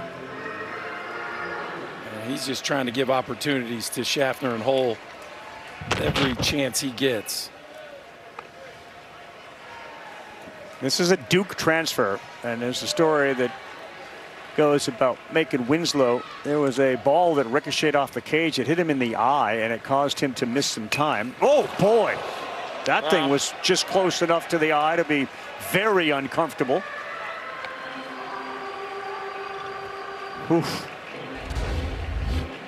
Coming right into your living room right there. And I don't actually, that wasn't as close to his face. It was almost the bat ricocheting back that hit exactly him. What it was. Yeah, he kind of, he does pull back a little bit late, but then the bat almost throws him off balance. So when he missed time, he typed out a 6-page document called Hitting 101. Swing planes, batting stances, load and launch. He's going to try again, and that is not going to work with 2 strikes. So that plate appearance for Macon Winslow goes by the board. And a little frustration for Forbes down there in third.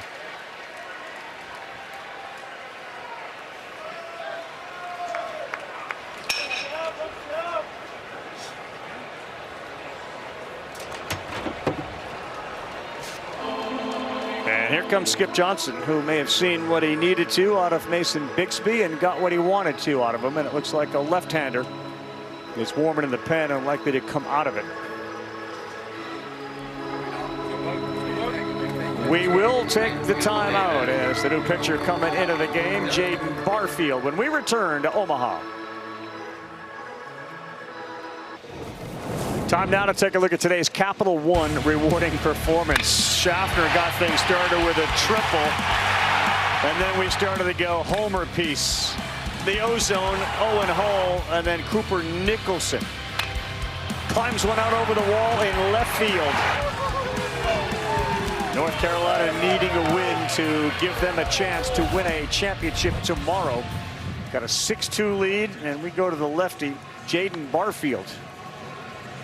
Haven't seen old JB in a while, KP.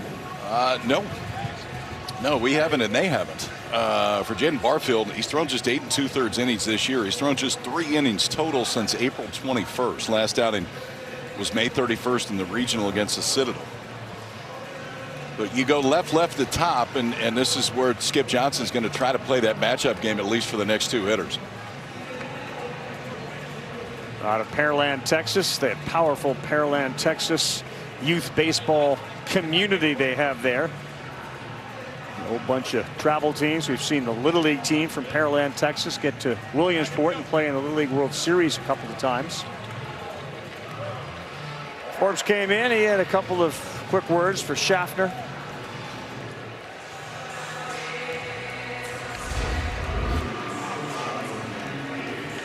And here he is in the middle of the inning saying to my guy, look, I know you tried. Winslow, after not getting that bunt down, get some encouraging words from, as you guys said, Mr. Glass is always full. Scott Forbes. Ball. Pretty good. The positivity seems to never run dry with the North Carolina skipper.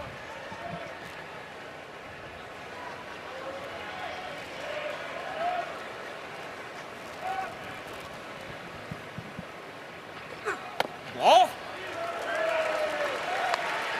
Tell you what, boys, Brandon Cooper back there calling the balls and strikes had himself a nice ball game. There's been a lot of pitches that both these catchers have made look good that are just off that he's nailed. Another one right there.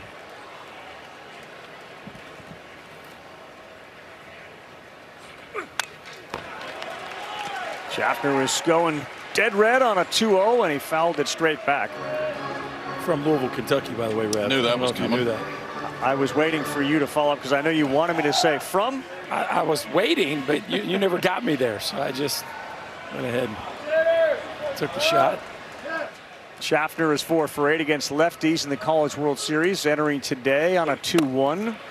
That got a little piece, 2-2, KB. We'll get to Chris in a second.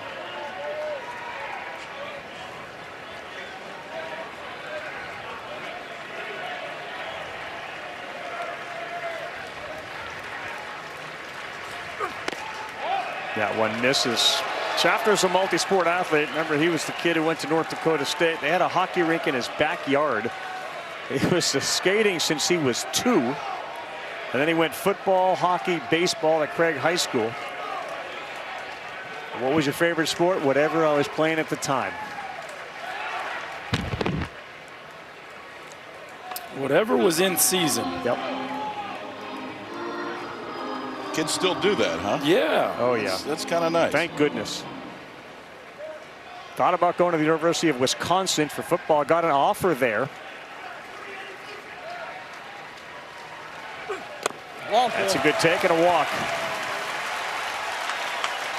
Ravi, you mentioned the positivity of Scott Forbes, and it just seeps through this dugout because even when North Carolina got down 2-0 in the first, Gavin Gallagher came into the dugout as the captain of this team, walked up and down saying, we need positive body language, boys. Berkey, you mentioned it at the top of the show. If there's a team that's built to come from 0-1, this team, the maturity of it, their ability to flush things is why they've responded today. Yeah, all great stuff there, KP. The culture of this club, and it's not just a feel. They've proven it all year long. They can take a punch. 10 straight wins after losing a game, the most in the country. And that doesn't happen on accident. You got a group of kids that really believe that they know how to turn the page. And they've certainly proven that here this afternoon.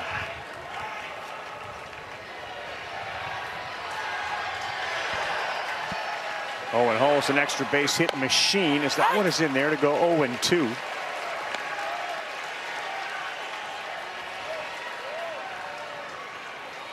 Remember the 4-double performance by Hull in the Supers, including a walk-off double, which got them to Omaha. Oh, too close. Good frame there by the Chance, but he didn't get our home plate umpire to bite on it. It was actually a little better than he was trying to throw right there. He was trying to go off the plate. You saw LaChance move all the way off. He had to reach back across his body, and that just about clipped a piece of the zone.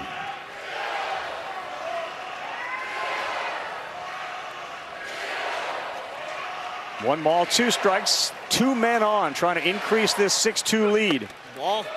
2-2.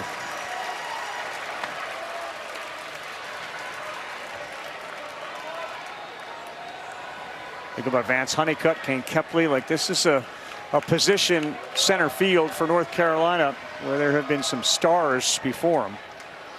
And the last commit from the transfer class of Carolina is this guy Hull, swinging wildly at one, and he is gone. That's his 3rd strikeout today. You don't see that very often from the Ozone. No, it's interesting because typically he lets the ball travel really well, but he bails awfully early on this breaking ball, catches that thing way out in front, never really gave himself a chance to recognize the spin of the baseball, almost like he was sitting fastball right there in a 2-strike count. He goes down swinging.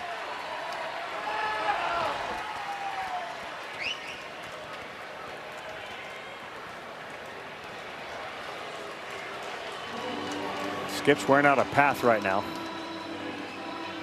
And it looks like Jaden Barfield's day may be over as Gavin Gallagher, the righty, is coming up.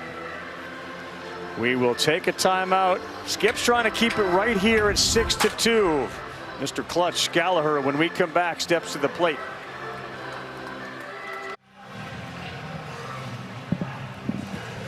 Well, the offense, 2nd inning or later, they disappeared in game 1, and it has done the same for Oklahoma here in game 2. Now, obviously, because it disappeared for Carolina, it didn't impact them today, meaning there was no real hangover from struggling from inning 2 through 9 yesterday, because they obviously put up 6 runs so far today. Oklahoma's bats have been so hot, they go quiet. This was one that North Carolina needed. What was your take on how they were able to do it? Well, Xander Mercurius finally came back down to earth. So once they got a little breathing room from the freshman and the offense was able to capitalize, they could go right to their silver bullet, which Caden Glauber enters the game. And at that point, all season long, KP, it's pretty much been a wrap. They also hung in there, too. I mean, those first 2 innings, Mercurius was amazing. And you know, you're coming off getting beat yesterday. You feel like you're facing a big leaguer. Yeah. And then they flipped it. And I think it goes back to the psyche of this club that the panic component didn't seem like it was there. And it could be in a situation like that. But they hung in there enough, obviously started scoring runs, and yeah, then you get a chance to run the super freshman out there who has been just that so far. Yeah, he's been great. And yeah, the one combined back-to-back loss. And look, in the Super Regional in the opening game, they gave up 9 runs. I mean, they gave up 9 runs to USC. Then they allowed 3 over the next 2 to get to the College World Series. There are little experiences during the course of a regular season that then you can build off of when you get into a situation like this. And they've done that, and they have the ultimate security blanket so far in Glauber. So Hensley will step in against Gavin Gallagher. And a big hit here, that can make maybe a decision a little bit easier if they decide to do that with regards to him. Righties hit .343 against him, lefties .286, so a reverse split pitcher. And Gallagher swings at the first one, and that's going to be a helper if Harris can make the play, and he does. Well, anybody out there? We need somebody. We need nobody. We have 27 on the mound. We are covered. Glauber's been great, and they need 3 more here and 3 in the 9th, and we'll have a game 3.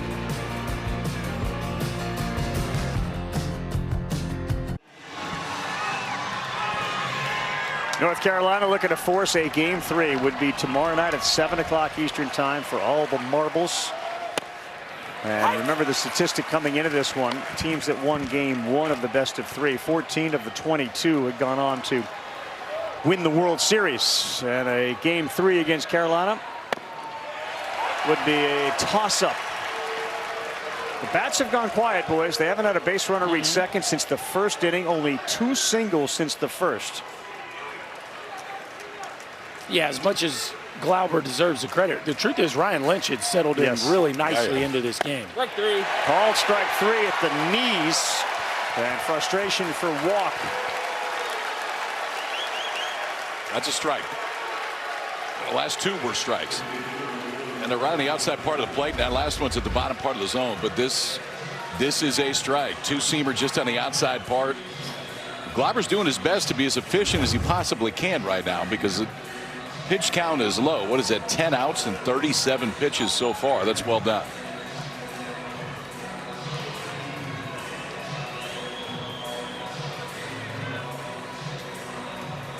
So as an offensive player, Berkey, what can you do? What would your approach be against a guy like Glauber? Well, right now, understanding the score and the situation, it would be to be very patient. Now, hey, look, if it goes 0-2 and you strike out on 3 pitches, it is what it is. But we are trying to drive up the pitch count, plain and simple. And I don't. What's the best thing that can happen with nobody on? I hit a solo home run. We're still down 3 runs. Like to me, the pitches to a certain degree are the most important thing that Oklahoma can be focused on throughout the course of this game. So after the meeting there with Reggie Willits for Camden Johnson, third baseman Cooper Nicholson comes way in. And Glauber has just not thrown strikes. His percentage on strikes coming into the inning was 76%. He had thrown 26 of 34 pitches for strikes. That percentage is going up.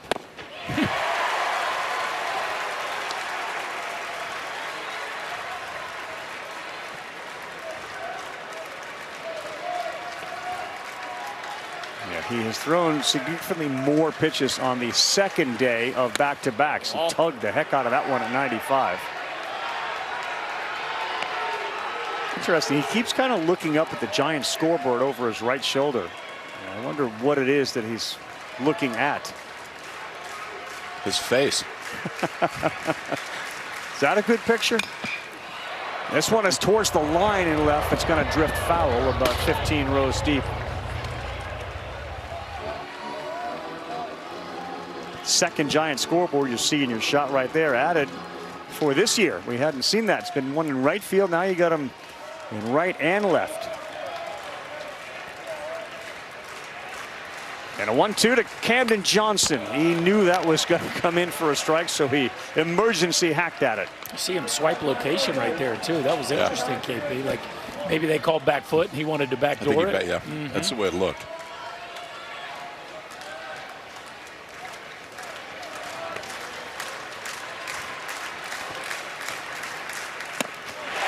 Another punch out for Glauber. How about a 90-mile-an-hour changeup? Yeah, life is good when you throw 90-mile-an-hour changeups that have this much down, and I always like to see that kind of right after he let it go, making sure that everything's still stretched out. The stuff obviously has been outstanding. That's now 3 straight strikeouts, 2 in the inning. The last one on a 90-mile-an-hour changeup down and away. Yep, and 7 in the game for him since he came in the 5th inning. LaChance. Ball 1. Do you feel something when you stretch like that? Is that a familiar stretch, KP, that you recall ever doing? No. I mean, it didn't look like it was necessarily on. Did you stretch? LaChance, boy, he got one and he hit it. Like every other start. I was about to say. I didn't want to get too consistent with it. I think the first question is, did you actually ever stretch? Ish. Yeah. A stretch. Motions. 1 ball, 1 strike. The very interested family of Caden Glauber watching. He's got 2 outs in the bottom of the 8th. Nope, misses there. 2-1. Velocity still strong, 96, but now we're heading towards 50 pitches. I wonder if part of what Reggie Willits said to Camden Johnson was, we're okay driving the pitch count up here too.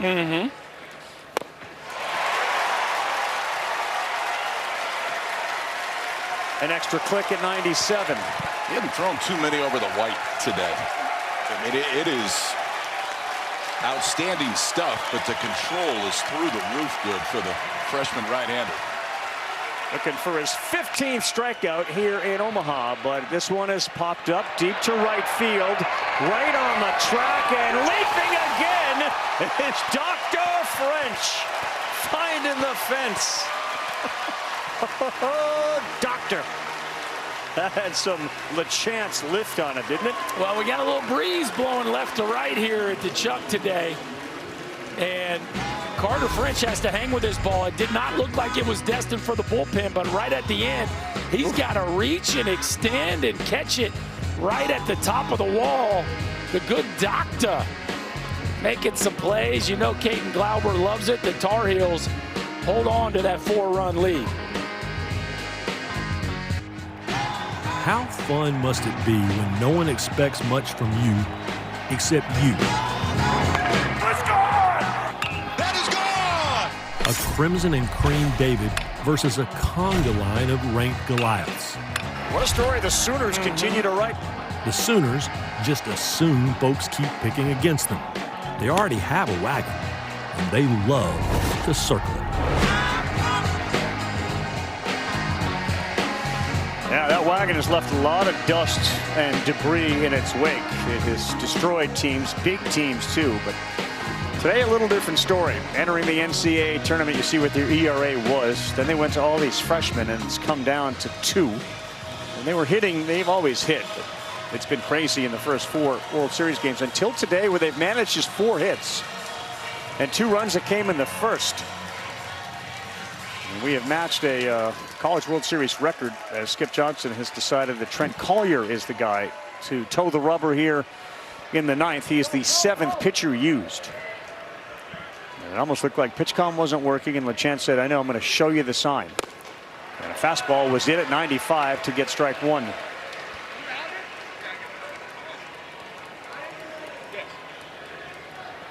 Collier's had a pretty good year for him, too.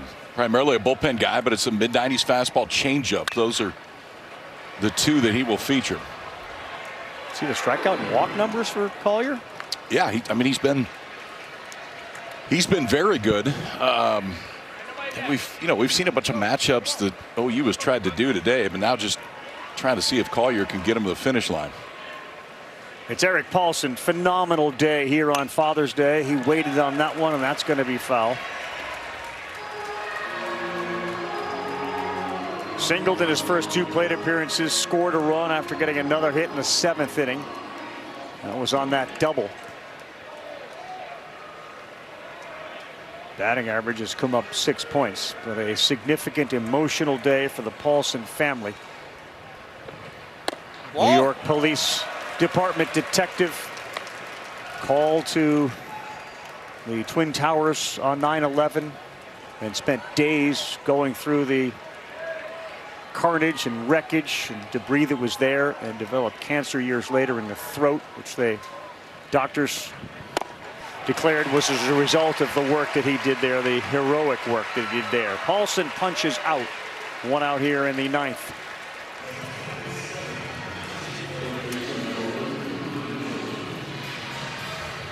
So he continued to kind of stretch, did that guy right there, Caden Glauber, and then he's now popped back out with their athletic trainer. But this was the move.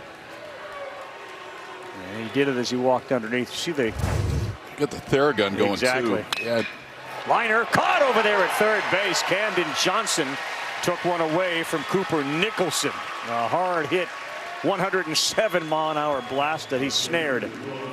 Well, he's going to be recorded, but very positive signs from Cooper Nicholson in this ball game, and something that's welcomed on the Carolina side of things, because again, it's a potent bat that has done some protection. Look at prep step and crossover.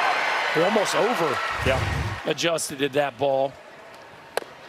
But just in general, it's been a nice day by the last 5 hitters in this Carolina offense, and they really needed it.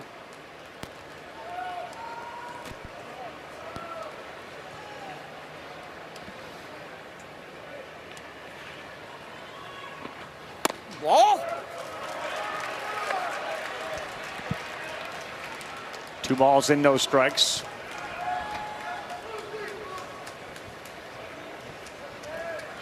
Feels like a game 3 would have Jackson Rose likely the starter for North Carolina. As that one is poured in there. And then Nick Weslowski maybe goes for Oklahoma. That's been their rotation. He's another freshman with tremendous toughness, a former high school quarterback in Texas. Thought about trying to play both at a smaller school. Whoa. Yeah, it will be interesting. And for Oklahoma, LJ Mercurius gets a day off, so you know he's got some heavy usage in his tank. Oh, there he is. And there's a guy conserving energy. A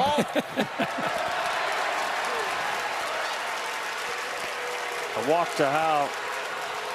That'd be pretty fascinating, KP, to recognize where we're at, assuming that Glauber kind of finishes this thing off, to be the guy that you know is going to get a chance to start a game to win a College World Series. Yeah, it's a feeling that not many get, regardless of where you play or how long you do play. I do think tomorrow, too, for OU, the use of LJ. Center field, a few steps back goes Walk. The wind blows it towards right. He's there to make the play. Finish that thought. I think it's similar to the way that Glauber has been used today. The first chance you go straight to him. But OU not done yet. Still a chance, and the freshman right-hander makes his way back out. 3 more outs to force a game 3 tomorrow night. The thrill of victory and the agony of defeat. It's not a cliche. It is a too real and too raw sports truth. Celebration always shares its space with sorrow. Elation equaled by anguish. That's why the winners always console the losers. Because in this game, everyone is destined to spend time on both sides of a post-game picture. Yeah, more magic from Ryan McGee, and he speaks the truth when you talk about the agony of defeat and the thrill of victory. Carolina knows the agony of defeat, having been here 12 times before and leaving empty-handed, but being part of plenty of pictures. And Oklahoma's last win was in 1994. They were beaten in the finals in 2022. If there's a game 3, it's tomorrow night, 7 Eastern time on ESPN, 6 o'clock local. Glauber back to the mound. He has thrown 48 pitches, and his first one here is in there for a strike. And boys, 38 of 49 pitches for strikes. 38 of 49. That's a 77% clip.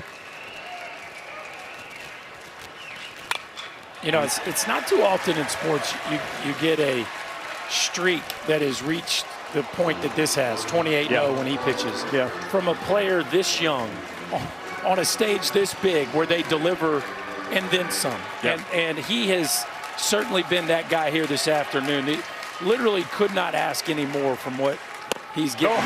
Will drop a 94-mile-an-hour piece there to get another strikeout, his 8th. I would say he understood the assignment today, which was take us home and do it as efficiently as possible. This is 94 with some good sink when it gets to home plate. Caden Glauber has been really as good as I think we've seen him all year today, which is saying something because he's been one of the best arms in the entire country. Yeah, he's 11-0. The team is 28-0, and that's just inside. So let's kind of spin it ahead here, boys. He's up to 52 pitches. He's got 2 outs to get. They haven't lost when he's been on the field, so at some point you'd like to get him on the field to kind of keep that going. But what's he going to be able to do in your mind tomorrow? I don't know if he can do anything tomorrow. Okay. So let's start with that. When he was stretching out, you don't know. It looked like it was something oblique or back that maybe was bugging him. You don't know how that's going to potentially affect him tomorrow. And just the pitch count component of it, too. If he does, and if he can come back, I don't see it any more than 3 outs. Yeah, I think he's proven throughout the course of the year that he's gone up to mid-90s on back-to-back days in pitches thrown. Now, I know he's reversed the volume of that from what could potentially be the case today. But to me, if he gets off the field at 60, 65 pitches. It feels like he could have 30 tomorrow, 30, 35 pitches. Now, what is that? Is that 1 inning? Is that 2 innings? We'll see, but I think it'll be something. Oh, no! Did he go? No, and that's going to be a walk for Glauber. A 3-1 close one. Gamble held up.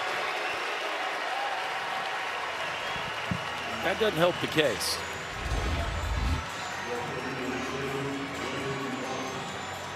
I think he holds that one off. Good call there by Kevin Sweeney at third base. They have some action now in that North Carolina bullpen. Glauber thought he got the swing, and now Brock. Ground ball double play would be efficient if he can get that.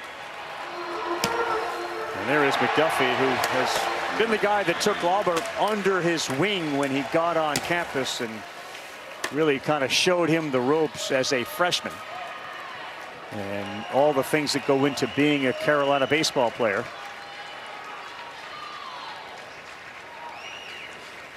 Ball.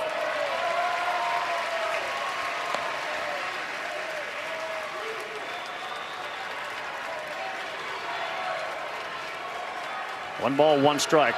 Brock singled, struck out, and lined out hard to third.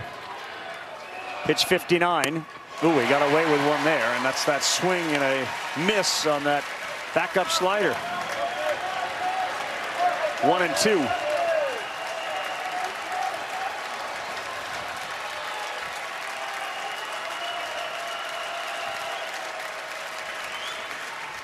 Ball. What do you think the activity in the bullpen is because? The number of pitches he's thrown, the walk, the stretching of the arm? This is his game. It is his game unless there's something physical that forces him to come out of it. No.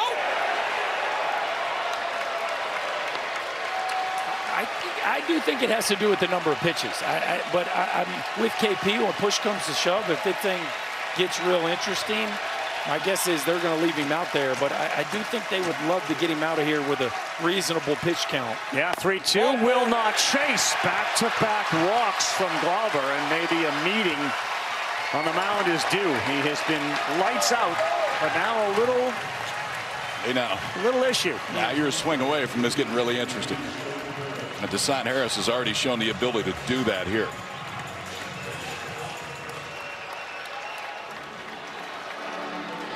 And there will be a meeting with their pitching coach, Mike Gaines. And you got to be careful. Deshaun Harris loves the first pitch. Yep. He's been red hot, and you got a wind blowing out to right field. And so you're getting tired, right? You're kind of nearing the end of it, and what it feels like would be very easy to make a mistake right here and find yourself in a one-run ball game. And he has hammered the pitch down. That's the one he's been able to get to, and that could be part of the discussion right now is you know, if you're going to lean fastball on this, up is probably better than down against this swing pattern. And you got to keep it away, right? If he somehow gets you out to the backside, if he runs it out to left center, he wins. You couldn't sort of look at two different baseball journeys than Deshaun Harris, who was a walk-on at Oklahoma, against a kid that knew he was going to Carolina as a sophomore in high school on the mound. It's Glauber against Harris, down by 4. Ball.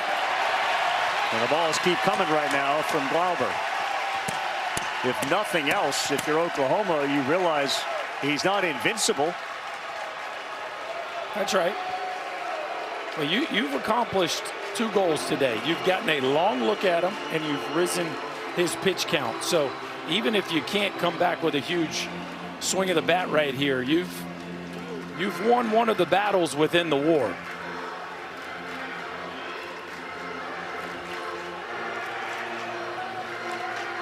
Well, PitchCom may have cooperated for Carolina here by allowing Glauber to take a little breather on the mound as Colin Heineck had to get it repaired or replaced.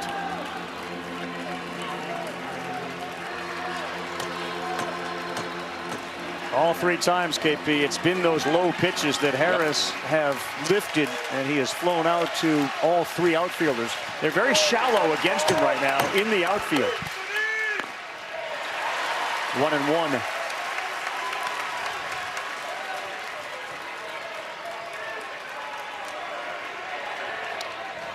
been aberrational today, but Glauber's been a part of it for sure. Harris bounces one. This could be it. Gallagher steps forward, and he got him. And with that, North Carolina has forced a winner-take-all Game 3. They may want to look at the play at first.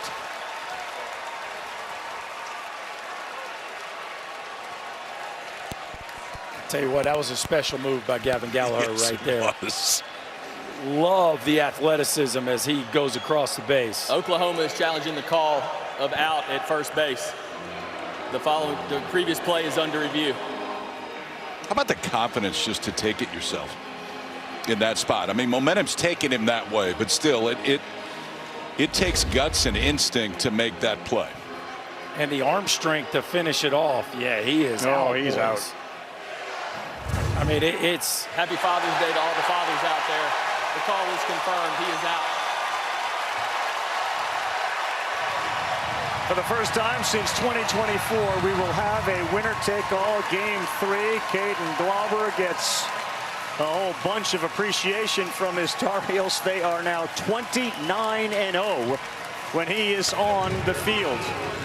The biggest question overnight and tomorrow when he shows up to the park. Give me a number 1 through 5. How you feeling? Yeah, that's what can you give me? Isn't it? That's going to be the question. And every time he's been asked it, he's answered, He's been a 5. I've been a 5. Well, whatever that answer is tomorrow, he was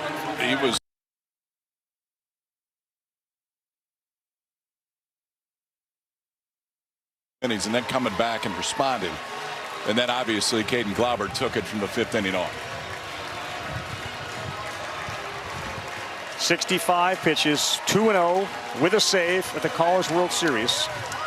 In 4 appearances, 10 1/3 innings, 7 hits, 3 walks, 15 strikeouts.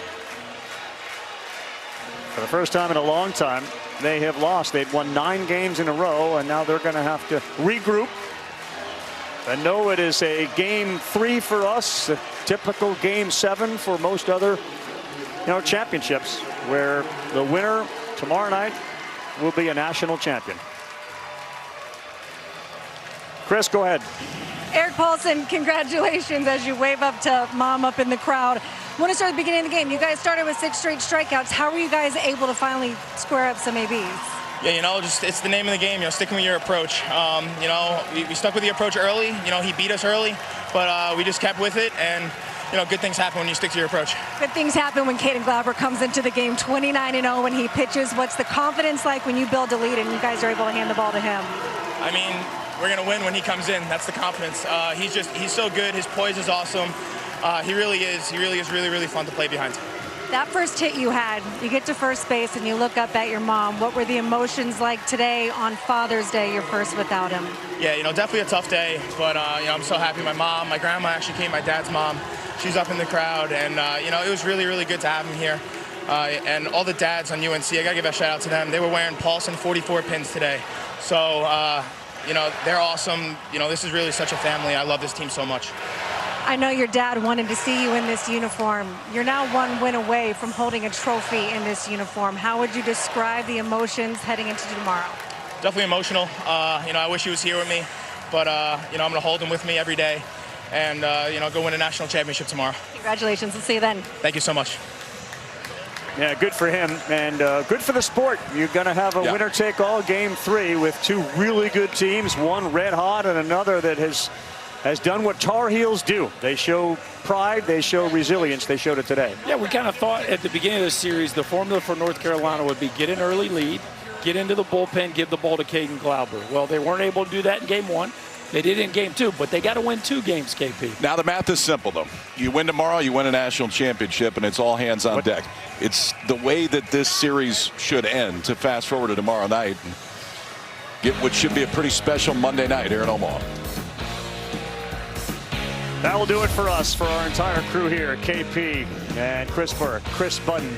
I'm Carl Ravitch. Can't wait for tomorrow. We'll see you at 7 Eastern on ESPN for Game 3 of the Men's College World Series. Will 13 be the lucky number for the Tar Heels? Or will the Sooners break through for the first time since 1994? We look forward to seeing you then. It should be fantastic. Today was dynamite, and we got what you all want. A winner-take-all Game 3. So long from Omaha.